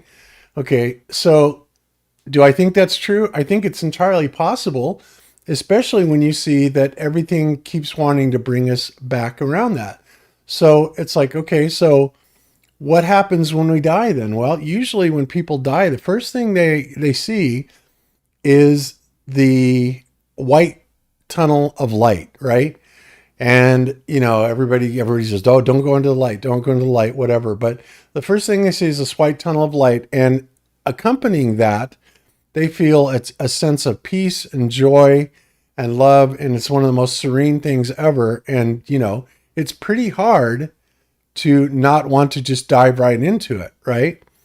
But the problem is that is something, from what I understand, that these parasitic beings are actually generating that frequency artificially to lure us into that white light trap, to then bring us back to a reincarnation type of state. Now, once we enter that white light, then theoretically, they will sit there and you'll see your well, actually, not necessarily once we enter it, but if you haven't already come across your relatives before entering the white light, and them trying to talk you into entering the white light, then you certainly will be tried, to be talked into it, right? To entering the white light. Basically, they want to trap you and bring you back. And then, of course, once you're in there, then they basically do an erasure of your memory. And they do it via an extremely high electric charge, kind of like what they do with mental patients, honestly. And I'm saying this is the research that's been done by other people. I'm not just coming up with this out of nowhere, but I tend to think that there's something to this because of all the other experiences that I've had, right? So once they've got you back into the white light, then you're in again. And they have another opportunity then to make you basically be trapped here throughout all eternity unless you wake up at some point. Now, supposedly the grid itself is in a state of failure because of so many people that are waking up, and it is that waking up energy that is causing the grid to fail, right? And it's causing problems for basically the parasites that are, trying to bring us back here over and over and over again. So that's why I wonder, I wonder about religion. I think it's great that people can say, well, I found my Messiah through Jesus and it's everything. And I accept that when I accept him as my savior, then I'm going to be saved and everything's going to be just A-okay. But to me, it just sounds like another variation on trying to bring us back into this world to live under somebody else's kingdom, throughout all eternity. And the verbiage is as brazen as to say exactly that, to me, that's suspicious. Okay. Now, I'm not saying that anybody's wrong for believing it or anything like that, but I just have a hard time accepting it because I think that, we're lied to about everything there is to be lied to about in this life. Why in the hell would I possibly want to believe that that's going to change in the afterlife? Maybe I'm terribly, I don't know. Maybe I'm just, completely corrupted by this, but I just think that it's entirely possible. So when I die, the thing that I'm going to try and be mostly aware of is where the grid placement is. And if you study this, you can find, where it is. You'll look up, you'll see it. You will set your intention on leaving it. And when you leave it, then you leave this part of the universe that is a trap, and you go back basically to the creator universe, which technically could be Orion, could be some other part of it. But that part of the universe is more akin to being feminine, right? Now, I don't know about you guys, but I've always thought that as far as gods go, I think that a female type of energy is a far better deity energy than a male energy, because women are so, they give birth, they give life, right? They're so much more in tune. They are nurturers. They are unconditional lovers without a doubt. Let's face it, guys, women got it all over us on that, right? They really do. Now, they may or may not, people may say they don't have the strength that a man does, but again, I even disagree with that. I think they shine when it comes to showing strength at severe situations and stuff like that. And in these schools of thoughts, and these go back to like kind of Vedic thoughts and stuff like that, that the, primary deity is actually female in sex. Now, whether it has a penis or a vagina, I don't know. I don't think that matters. I think it's more the characteristics of what the deity is. But so when I get out of here, I want to focus on getting out of this part of the grid that is under control of the parasites, if you will, and move elsewhere to other energetic constructs, which, by the way, do look like stars, but they are energetic constructs, and their entire universes in and of themselves that are co-created with other types of life beings. Now, to me, that makes a whole lot more sense. And believe it or not, they actually have science that does this. There's remote viewing that talks about this, and there is absolutely a coherence when it comes to the thought behind this. And so that's where I'm going with it. Does that sound crazy? Am I out of my mind, or what do you guys think? But what's kind of funny is that if you look at the Gnostics and the Druids, they say we do live on Mother Earth. We're living on a feminine goddess. And if you look at the Vedics, they've got Kali, and she is the negative form of feminine, which is destruction. And this Earth, like you're saying, maybe it resets every 200 years or 1,000. So it's kind of ironic that we already are, allegedly, according to some people, on a female goddess, and she has Kali destruction, which is rebirth. I think she's the destroyer, because when you understand cycles, every destruction is followed by a brand new, beautiful rebirth. But I think that's interesting because really we're actually on a female energy. Yeah, I agree. And I'm not, like I said, I'm not saying that God is a male or a female. I just think that the most endearing characteristics, the most loving and accepting and more of the positive characteristics, I believe, belong to the female sex. Yeah, people could say, oh yeah, well, somebody in the comments said, yeah, put an army of women against an army of men, and they'll kick their butt. Well, yeah, that may be true on a physical level only, but you know what? There's much more to this existence than the physical level. And in fact, I would submit that the physical level is the most primitive level that we could exist at. So, if you want to be, go ahead. Put any of those soldiers in a marriage with a vindictive woman who wants to get him, and she will crush him within weeks. Yeah, no doubt, right? Not a punch thrown. So it's crazy. That's one of the things talking about God with people is everyone's having these debates, atheist, God. The first thing nobody ever does is say, well, are we even talking about the same thing? What do you think God is? Is it a being? Is it electromagnetism, intelligent? There's 7 billion people on the planet. There might be that many ideas of what God is or beliefs. So it's really hard to have that debate until you say, like, what are we talking about here? Are we even discussing the same thing? Yeah, well, let me put it to you this way. Our own Bible tells us who the God of this world is, right? It says it in no uncertain terms that basically Satan is the God of this world. Is that correct? It is, right?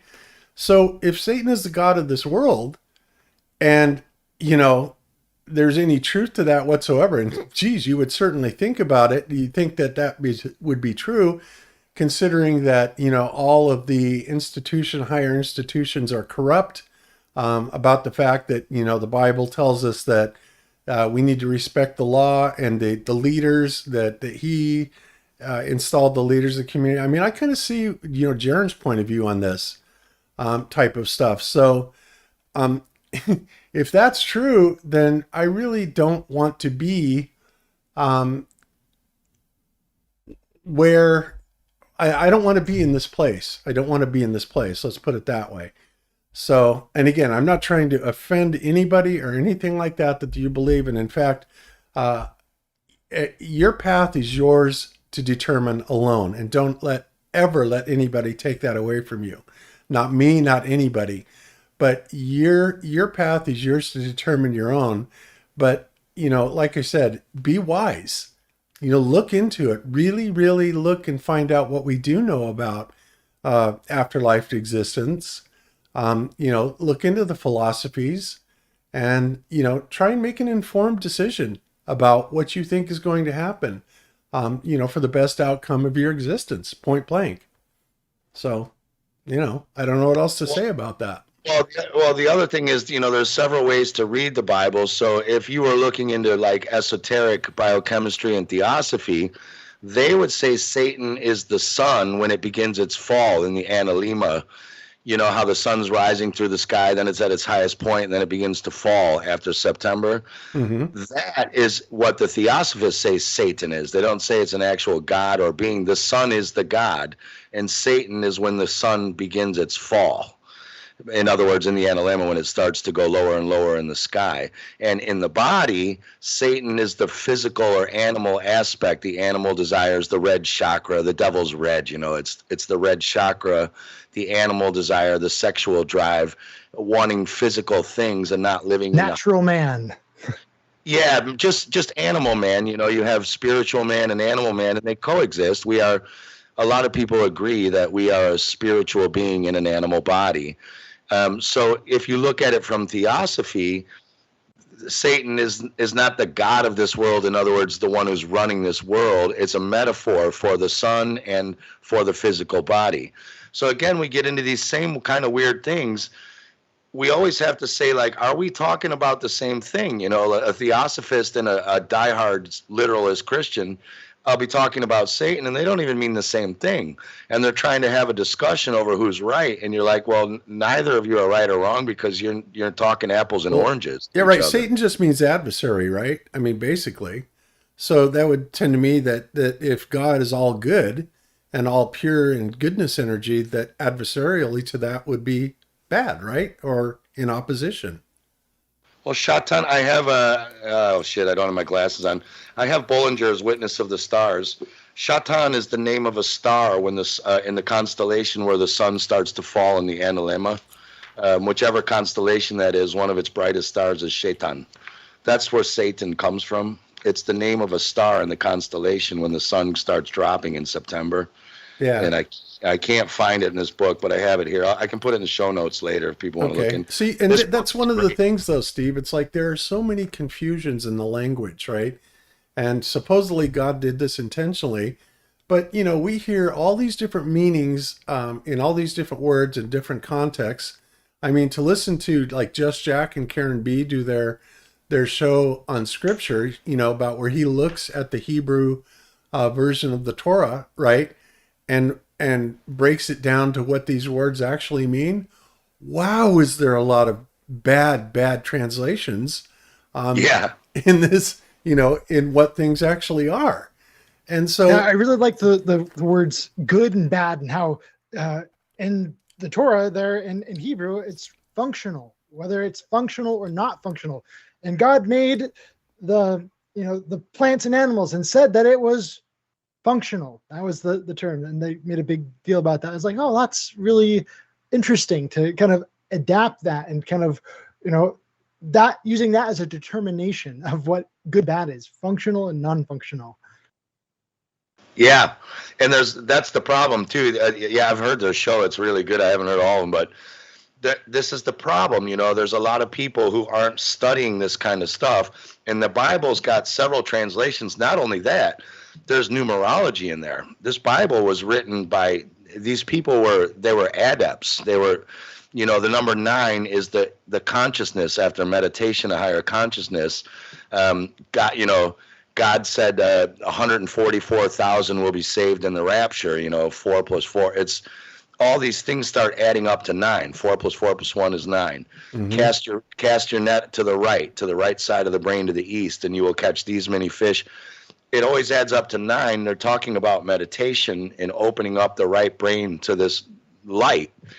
And so there's a whole nother level in the Bible that's talking about actually light and electromagnetism. And then there's a level of it that's talking about physiology and chemistry. And then there's another one talking about the stars. So if you're a literalist, then you're not, and your priests will never tell you any of this. And that's what's great, what Karen B is doing, because your priests are never taught this either. But funny enough, if you go start reading the works of the saints, the old Christian saints, these people were astrologers. They were right, the works of the early Christian saints, they were actually looking at Christianity as a science. But now the priests aren't taught any of this, so that no one's actually looking at these other sides of the Bible. They're just like, nope, literally, and then ironically, isn't the speed of light something like 144,000? It's 186,282 miles per second. All right, what's that in kilometer? 144? 300 million. Right. Okay. Never mind. Yeah. Well, something like is supposed to line up. I don't know, but yeah, and there's a lot of lineups like that. Believe me, I know what you're talking about. Things where they're talking in numerology, and Cami would know this because she's into tarot. And the tarot cards start matching up to the numbers in the Bible. Even the Bible, when you say, how many books have you read that have first of all, a book in it called Numbers, but every chapter is a number. Have you noticed that? Mm-hmm. When's the last time you read a book where every paragraph had a number sequence to it? Well, because it was, but I mean, it's the most referenced book in history. And so I think it wasn't written with the numbers next to it. That was just to refer to it, right? I mean, the numbers are not. Well, this is it. Was it because there are a lot of books talking about those exact numbers and how many verses are in what was left in the Bible? We know there are the other books that were taken out. But then you start thinking, did they take out the other books because this number coding system didn't work?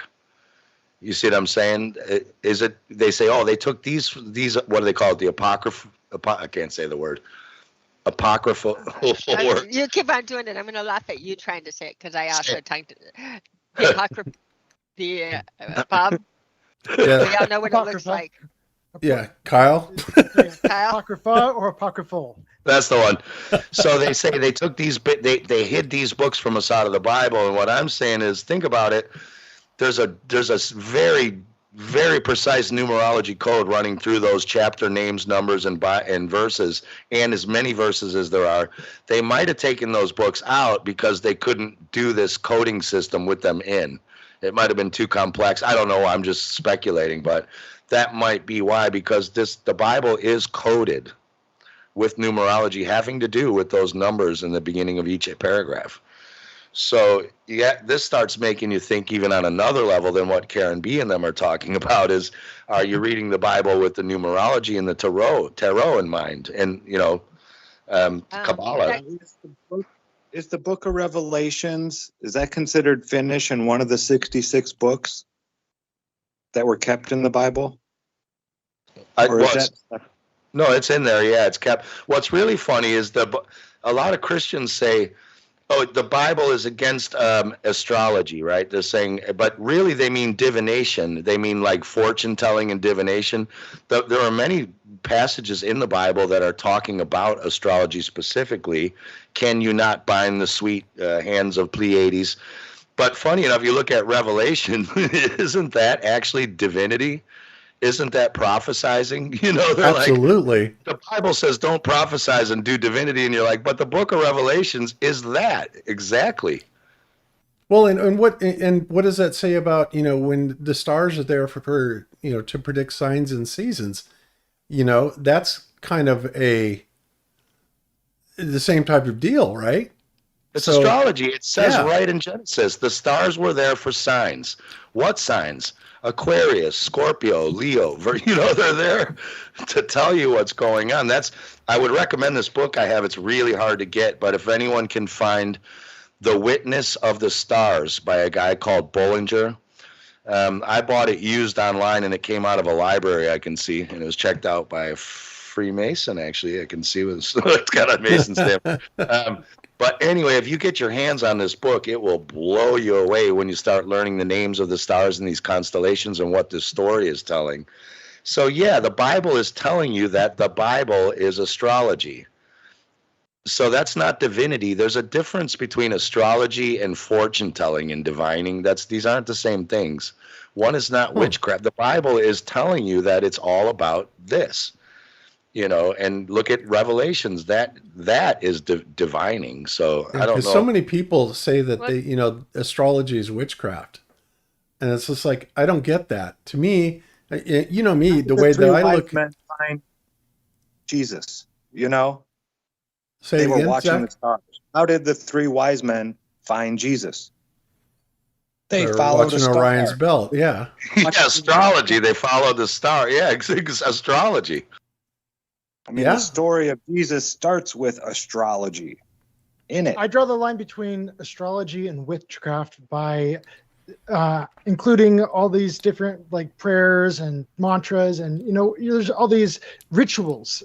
Astrology, as long as it's not ritualistic, I can't call it witchcraft. But the moment I'm going to draw a circle and I'm going to put the star in the circle, pour and blood I'm gonna all over the say all place. these words and do all these ritualistic sacrifices and stuff. Yeah. That's when it's witchcraft. Then you're getting on the weird side. I agree, Kyle, completely. Well, it's really easy. We were told to look at the heavens for signs, and to use them. But the second that you start casting spells and doing evil with the information, that's when you cross the line. That's the witchcraft is Yes. trying to control the creation. And I can agree more. And yet I do run into the argument a lot, even with the moon phases and the different things, the way that they dance together. If you compare them, it's like, well, you're not supposed to be looking, and you're not supposed to be comparing religiously. And it's like, I can't find that. I'm really enjoying, as I jump around, I'm really enjoying what we were talking about earlier, Karen and Jack's sola scripture on Saturdays, where it's anti-religious scripture study, and it's complete concordance. That again, we're just looking at the root words, taking them all the way back, all the way to the roots, and discussing what they could mean. And Jack leaves it at that. He leaves the openings. He does not. If he interprets it a certain way, he'll say, "Well, I think of it this way, but you need to think of it on your own." That's right. I'm amazed because the book is not at all what I thought it was, and it's quite beautiful. Yeah, and that's with the most looking at important root thing, concordance. guys, is that's what we're saying.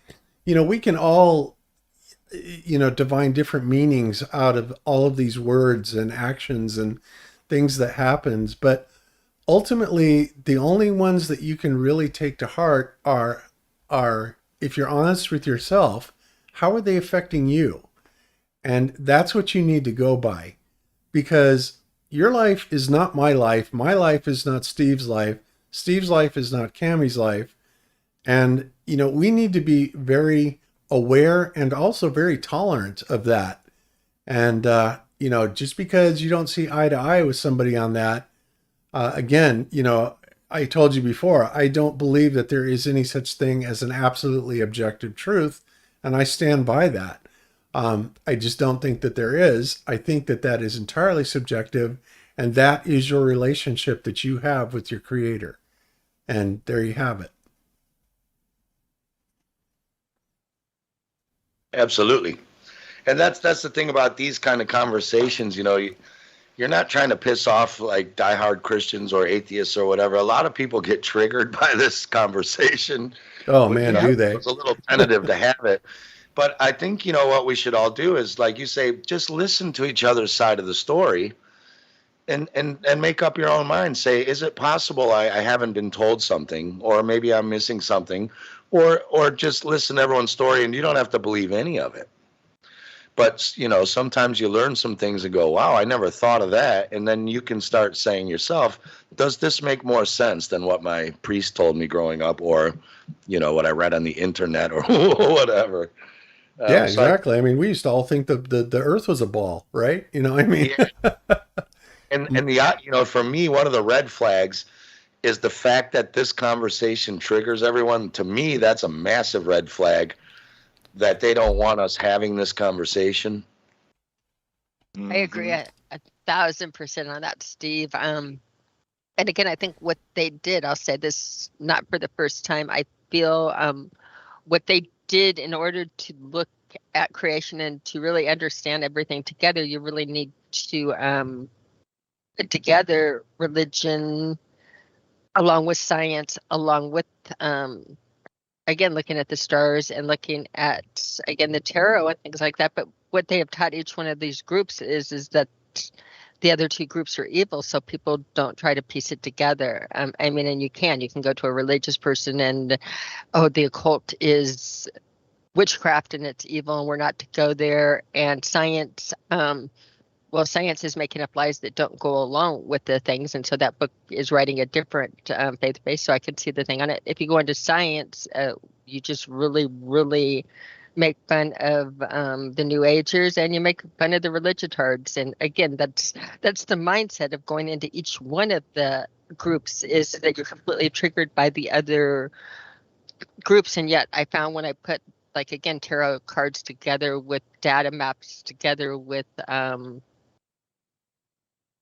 Bible, the Torah in particular, a lot of information started coming out that, like, again, without putting the pieces together, you're missing a lot. So I think we are triggered, and I think that we'll be hidden from it. And again, people are taught to stay in their things. So until you can look at it with an open mind and find out why you're triggered.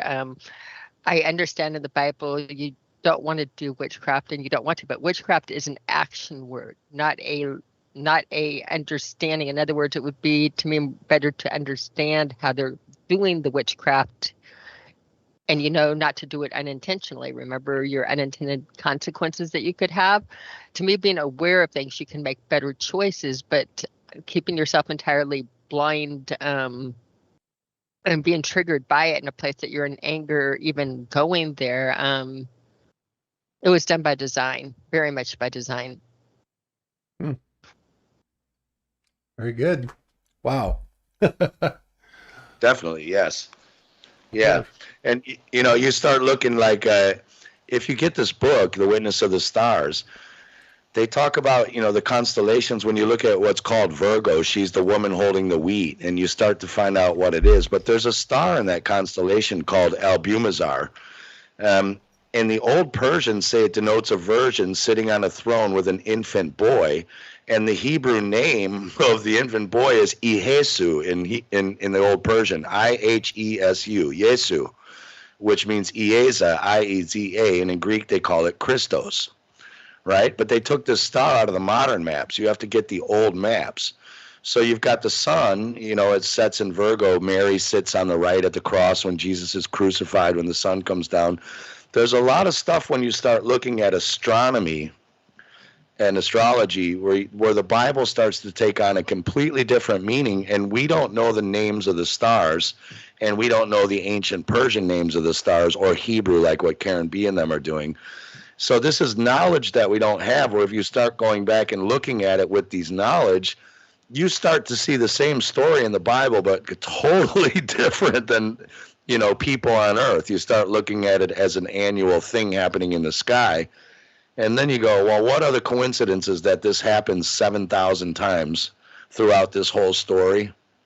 You know, it does start making you think, is this a metaphor? Mm-hmm.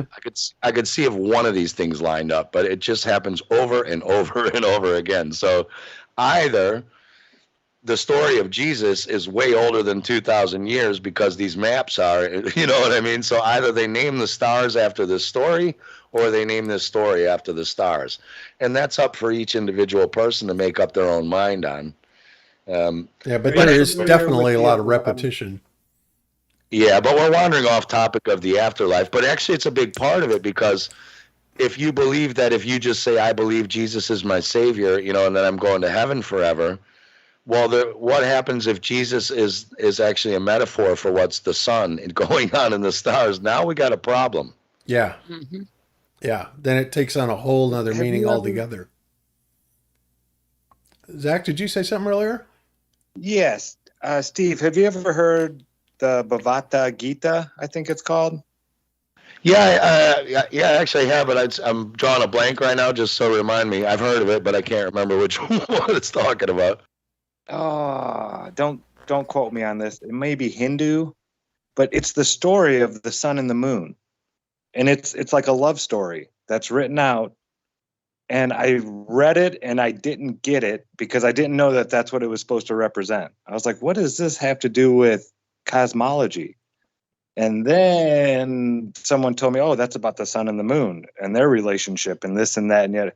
And then it changed the whole story. Yeah, that's how the Bible was for me. You know, I feel the same way about the Bible, especially when I started learning biochemistry and learning that a lot of the Greek mythology, Roman mythology, and Scandinavian mythology in the Bible are talking about things that also happen in the body. And I thought, oh my God, this makes complete sense, you know. But again, yeah, it's like you say, when you read some, I can't remember who said this once. They said, if you read a book with a golf ball sized consciousness, you take away a golf ball sized understanding. If you reread that book with an ocean sized consciousness, the same book will give you an ocean sized understanding. And this is the whole point of us studying and researching and having open discourse on these subjects instead of getting triggered, is maybe we come to much bigger and better and more important understandings when we share knowledge with each other instead of yell at each other as heretics. You know, I don't know if the Inquisition story is even true because we're learning most of our history is BS, but if it is true, you have to wonder, why did the Roman Catholic Church and the Inquisition burn all these witches and Gnostics? You know, why were they burning witches who were doing tarot and astrology and all that? If they did really do that, it's clearly these people had a knowledge that was very dangerous to the business corporation known as the Roman Catholic Church. Do you think, Cami?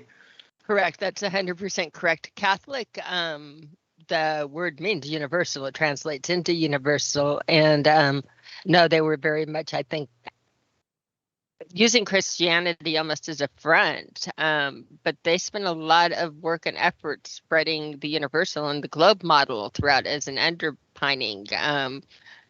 And you're right, the tarot and any of the people that, again, they're going after, they're people that have a natural understanding of how things work. And that would negate trying to teach us that we're on a water ball flying through space. Your tarot people would not have, a space water ball. Couldn't agree more on that. I'm sitting here reading like the Psalms on it about reading the handiwork and how, again, written in the skies. It's written in the skies. Day after day, they pour forth speech. Night after night, they reveal knowledge. They have no speech. They use no words. No sound is heard from them. Yet their voice goes out into all the earth. Their words to the ends of the world. In the heavens, God has pitched a tent for the sun. Start reading Psalms right now. That is, again, describing what's written in the stars. It's all the same, all of the religions, the Bhagavad, I don't even going Eastern and Western. The more I go into them, the more I keep on finding the same stories over and over again when you go deep enough. It's Can you read that? The song again, remains Cami? the same. That was the perfect definition of a frequency right there. Okay. A star, giving off a frequency. We can't hear it. We don't see it. But it's there, and it goes to the ends of the earth and covers this whole plane as it passes over it. Okay, this is the English Standard Version of Psalms 19:1 through 4. The heavens declare the glory of God, and the sky above proclaim his handiwork. The skies above is also firmament, the way people have read it before. Day to day pours out speech, and night to night reveals knowledge. There is no speech, nor are there words, whose voice is not heard. Their voice goes out through all the earth, and their words to the end of the world. In them he has set a tent for the sun. could read it in a different. I have all kinds of. I have a New King James version is, the heavens declare the glory of God, and the firmament shows His handiwork. Day unto day utters speech, and night unto night reveals knowledge. Day unto day utters Now, speech, and night. Pardon? I'm sorry. What if they're talking to us? You know, like They are. They are. That's radio what I think with the blood transmitter types at and the that the station. antennas. Yes, when Like we a were, radio transmitter at the station. Mhm. I mean, these waves are passing through us and past us all day long as I've been alive. I've had radio waves and television waves around me, but I can't hear them. I can't see them. You need that little tuner, the antenna and all that stuff. while we Has were anybody ever tried to make an antenna to listen to a star? I've had days where I had a song stuck in my head, and then all of a sudden I turn on the radio and there's the song. It was kind Yep, of uncanny. me too. Yeah. And they Well, say we that, were- that having long hair is one key to that. Like the code talkers, they found that they had this intrinsic ability to kind of psychically tap into being able to translate the codes, and they found that they couldn't do that stuff without their long hair. So the Army made a special dispensation for them to be able to keep their long hair, so they kept their extrasensory abilities, which I think is quite interesting. I feel that's really interesting. I think that, again, we're all getting signals and hearing stories and things all of the time in a very subliminal way.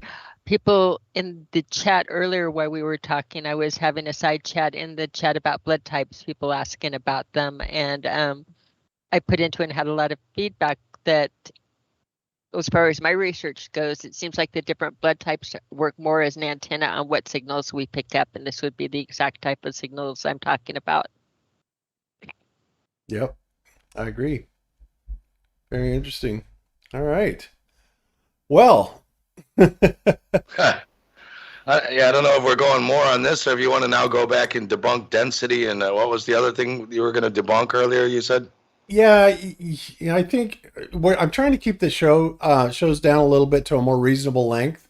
Yeah. And I know that it's late for you there. So what I think I'm going to do is I think I'm going to cover the thing for Flatzoid on the relative density disequilibrium on Sunday, and kind of wrap it up here, Steve. But gosh, thank you so much for coming on and having this discussion. And I could literally talk about this all night long.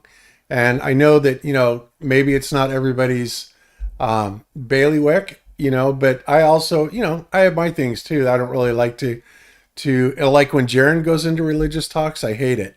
And here I am kind of sort of having one, but it's in a little bit different context. And I think this is really super interesting because it's not necessarily bound to any religious belief system. It's bound more to scientific research, philosophies, and religion. So that's one reason I really like it. And I think it applies to everybody, and it's something that everybody can relate to. So my view is that religions are science.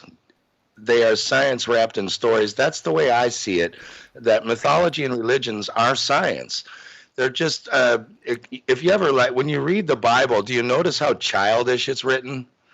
I'm a very left-brain person. If I had to describe cymatics, I wouldn't go, and God made the firmament and then the stars, Right. To me, it's like it's written for a 10-year-old in the Old Testament. And I think that in a way it kind of is like it's a simplified way to how would I explain a very advanced science to kids?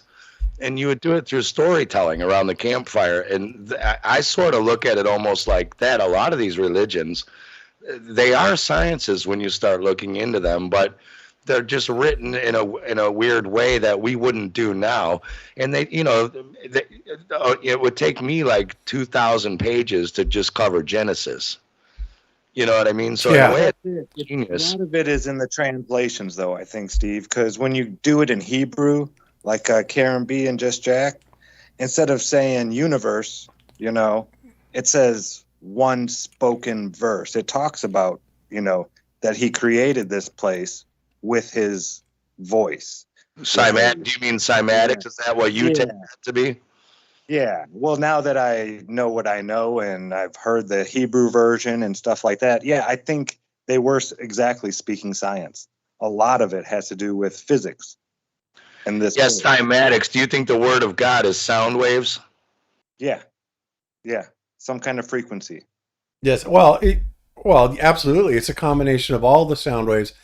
Who was it? Who is the voice of God in the Bible?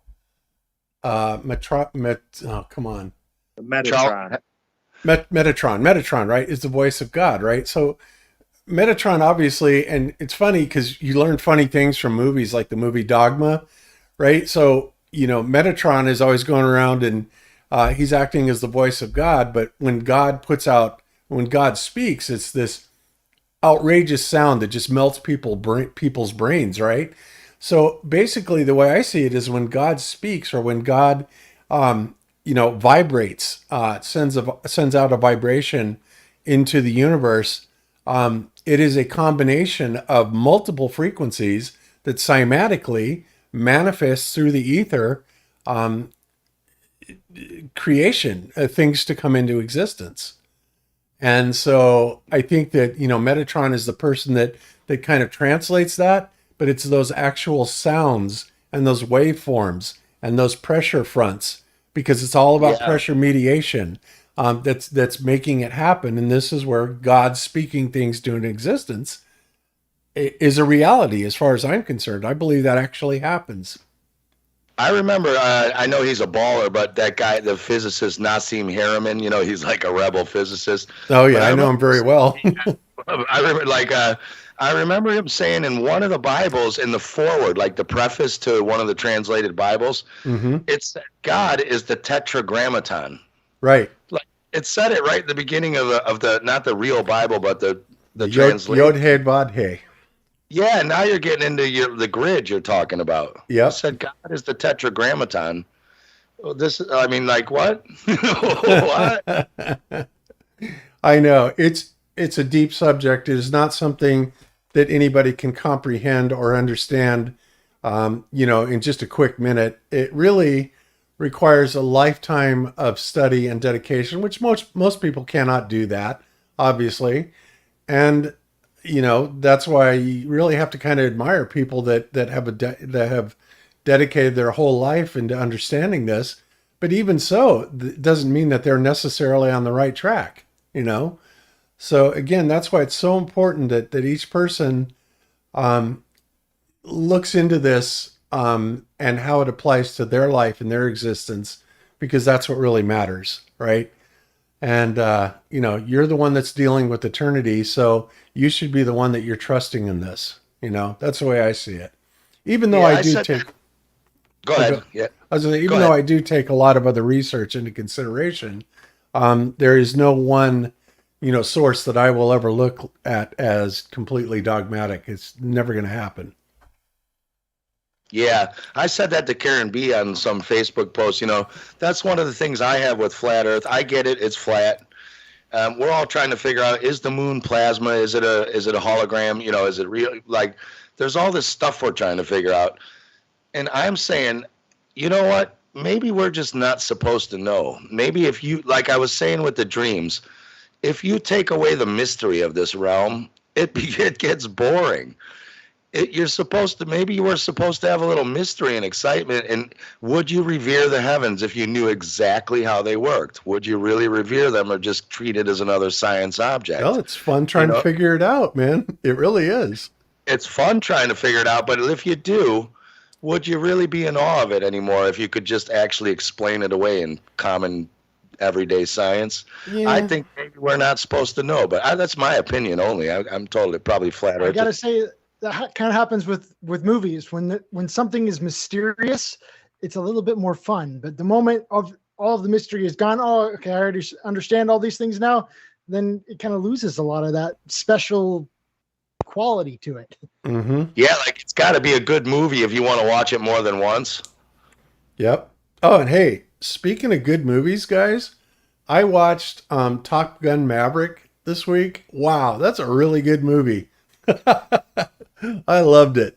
Just thought I'd put it out there in case you're interested. It's really. I've heard a lot of really good in things the about theaters. Actually, it was great. that. Yeah, the videography was amazing when they were flying in the jets and stuff. I Yep. watched it, kinda. I just fast forward to all the jet stuff and watched that. Mm-hmm. I knew there was going to be a love story and this and that, and I really wasn't. I just wanted to see them fly the planes and see how well they. Yeah, it was amazing. Yep. I like they kept the old music though, because I'm old enough. I saw the real one back in the '80s, so Yep. they kept the same tunes and they kept the same dumb jokes and stuff. So I thought it was pretty good actually, especially when he found that F-16. Spoiler alert, but when they had to escape in his old jet from Top Gun 1, that was pretty funny. That was sweet. That was totally sweet.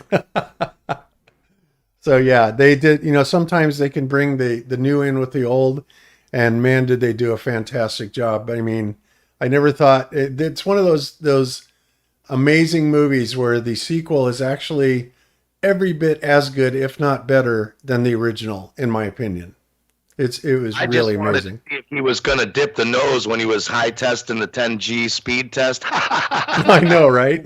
Like, are you going to dip the nose, or are you going to fly out into space, or what, man? Are you on a ball, or what? Yep. Yeah, and they made that crack about the ball Earth in there. Curve of the Earth. Yeah, the curve of the Earth. Of course, the look though that the general gave him when he said that. Yep. Watch it again, because that's right at the beginning. We're not spoiling anything. It happens right at the beginning. But if you go watch it, pay close attention to the look that the general gives the guy, because it's you're full of shit. That's I noticed that. Yeah. Yeah. Awesome. So anyway, all right, guys. Well, you know what? I think we're going to call that a show. And Steve, again, thank you so much for joining us. This has been a fabulous talk, and I can hardly wait till our next encounter. Get Ross back with us, and we'll talk about something else that's a lot of fun.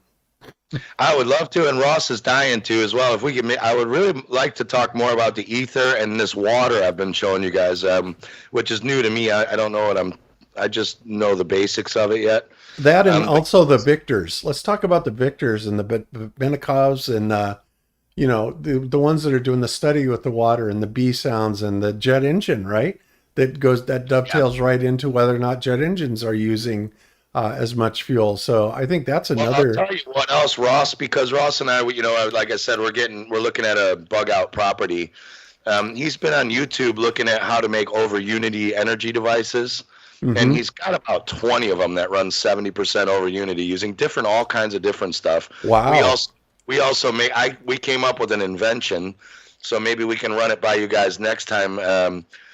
Using a water thing that kind of looks like a roller coaster, but then you use these Viktor Grebennikov impellers to pull how the water is going downhill, and then when it goes uphill, it loses its what do you call it? It loses some of the motion. Mm-hmm. It's inertia. Inertia because of gravity, allegedly, whatever that is. Right. Well, if the water's going uphill and you have this impeller-shaped root, it will suck the water up itself. Just when the water hits it, it'll spin it and suck it, send it around the other side of the top of the roller coaster down the next hill, and then on the way up, it'll hit this impeller, which will suck it up. So theoretically, if you built this correctly, and then you'd have dynamos hooked to the impellers. So once he poured this water down this hill and it goes down, up, around, think of a roller coaster shaped like a racetrack with dips and ups, but the impellers pull it up where it loses inertia. And while it does that, using this special geometry shape like those roots, it's spinning a dynamo. Yeah. And now you free energy. Exactly. It's kind of like that stick, whatever they call that piece of wood that is corkscrew. Yeah, Bermuda Gorangi root. Yeah. Imagine that stick. So the water's coming up the hill, and then it hits that stick and spins it. But while that stick spins, it pulls the water. It sucks it. And that stick spinning is hooked to the dynamo. So that's your turning action for the electricity, right? And then it pulls it up. It's just like when you're on a roller coaster and you you're going to go down the drop. First, the chain grabs you, chink, chink, chink, chink, chink. It pulls you up the roller coaster and then lets you go down the hill. Well, and then you hit the drop, and then as you go up the next hill, you hit another chain and it pulls you. Same idea, but instead of a chain, you have this geometrical impeller that's sucking the water, and the water hitting it is what makes it start spinning, and as it does, it sucks the water. and that's turning the dynamos. That's so if you awesome. focus correctly, that's free energy. You just got to get the water started. Yeah, absolutely. Absolutely. And there's so many examples of that, and that's just something else that tells us here we are on the verge of something amazing, because they cannot keep the wraps on this stuff forever. And it's about ready to burst at the seams the way it is right now. So it's truly an amazing time to be alive, as well as it sucks. Yeah. So we'd love to come back. And Zack, Kyle, and Cami, it's been a pleasure. I missed you guys. I've been waiting to come back a long time. So it's very nice to be back. Thanks for having us, or me anyway. It's good to get to know you better. And you gotta come hang out over on Iron Raw Media with us on a Friday if you guys are free, or even where are you guys at? Copenhagen, Denmark. Yeah, we're on at 5 a.m. Eastern here. That's like 11 in the morning my time. That's actually doable for me on a Friday. Yeah, Tuesdays or Fridays, man. You're more than welcome if you guys want to come and just talk, or if you got anything to share. Yeah, we're always looking for people to jump on in the morning. Nobody out here wants to. It's a little early for most people. All right. Yeah, well, I'd love to. I'll send you my contact details in the chat here, and then you can get in touch with me. Awesome, man. Sounds good. Yeah, it would be great. I've been kind of out of it. Like Bob will tell you, I've been doing all these germ movies and stuff. So, I don't know. I've just sort of taken off in the world of Corona and all that crap, germ theory, and so I kind of got away from flat Earth and the ether and free energy, and have been doing this for 2.5 years. But I'm ready after this last movie I did to come back and do some more fun stuff. Yep, Yeah, that's awesome. Stuff that me and Bob have been working on. It's going to blow your mind. Great. Yeah, I'd love to see it. Yeah, some cool stuff. So yeah, in case you guys wondered what happened to them, they have been putting out little teasers on their YouTube, but since YouTube is a bunch of schmucks and basically wants to delete anything they put out there, because you can't do that. You can find the majority, well, all of their stuff really on Odyssey, for one, and BitChute is the other. Yeah.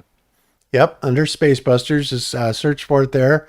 And I got to tell you, the last several videos have just been off the hook with information. Incredible stuff, Steve. I mean, if I didn't know any better, I'd say you had 3 or 4 PhDs under your belt. Well, the end of germ theory actually made the number 9 on the monthly trending out of several million, which was good. But that's the one where that's put me in touch with Patrick Henningsen from he's the creator of 21st Century Wire, UK column host, TNT Radio, Dr. Sam and Mark Bailey, Tom Cowan, all my heroes, Christine Massey and Dawn Lester. Suddenly I'm in touch with all these people, and they're my new friends, and we're doing radio shows, and somehow I got launched into that movement with Dr. Kaufman and Amanda Vollmer and all these people where I'm just like, I didn't know you people knew who I was, and like they're saying this movie is the end of it all. They're saying this is it, that nobody can refute that. So I'm saying, wow. And Andy, I don't know if he's serious though, but he asked me if I'd like to make a book with him together on that last film, The End of Germ Theory, for the historical record and turn it into book form. And I said, I don't know how you do that, but if you want to, I'd love to. Yeah. That would be awesome. Yeah. Cause I mean, you have the perfect, narrator voice. It's authoritative. It's convincing. I mean, you do a fabulous job. You were made for that. So thank you. Yeah, you're incredible, Very dude. awesome, man. Congratulations. Yeah, thank you. Yeah, it's just been weird for me. I've been launched into a world I didn't really think I'd be launched into or want to, but for some reason the universe or what does that mean? The functionality? Yep. Functionality wants me to be doing more germs. So yeah, well, we're all I called think we into. all understand that feeling in one way or another. As a kid, never thought I'd be a humongous flat Earth spokesperson here or anything like that. And lo and behold, the calling happens. Yeah, just go, as Bob said, and Cami, you don't know where you're going, but if you just you don't swim against the current, or you drown, you relax and float downstream and see where it takes you. Yep. Let the universe take you where it wants to, and just trust in that. And it's amazing. You will find, I mean, seriously, I swear there's somebody up there looking out for us. There's so no doubt in my mind about that. And whether it's God or a guardian angel or what. There's definitely some sort of divine intervention that's been happening in our lives, in both good and bad ways, sort of. But I think the things that come into our lives as a matter of consequence are meant to teach us something, and I try and find the message in that. So there you have it. I'm the same as I don't know about the afterlife, but one belief I do hold, whether it's right or wrong, and it's from my own experience, I believe that if what you're doing is serving the creation, is servicing the creation in a good way, it comes back on you tenfold and becomes easier and easier, and things fall in your lap out of the sky. I think if what you're doing is evil or against the creation itself, I think things backfire and make it harder for you, and I've felt that myself. I feel like I've been just getting like one bone after another thrown to me because I'm doing good things. And that's one of the reasons I do think that these elites are going to lose, because I do think the worse you're doing, the harder it is to have, favors from the universe. And I don't think they're getting any favors, and I think we are. Yeah, I totally agree with that. Yeah, their life is pretty much gone to crap. Miserable. Yeah, it's miserable to be Klaus Schwab and Bill Gates right now, no matter how much cash they got. Yep. Yeah. Just doesn't make a difference. There comes a point. So there you have it. I guess there is justice in the world sometimes, so that's a good thing. All right. Okay, guys. Well, we're going to call that a show. Thank you so much, everybody. And we will be back on Sunday. We're definitely going to have Steve and Ross back in the very near future. They are two of our very favorite guests. And, we're just thrilled to have them and thrilled to be here with you guys. And life is good. So we will see you on Sunday. Until then, be good to each other. Don't lie to each other. Open your mind, because there's truth inside.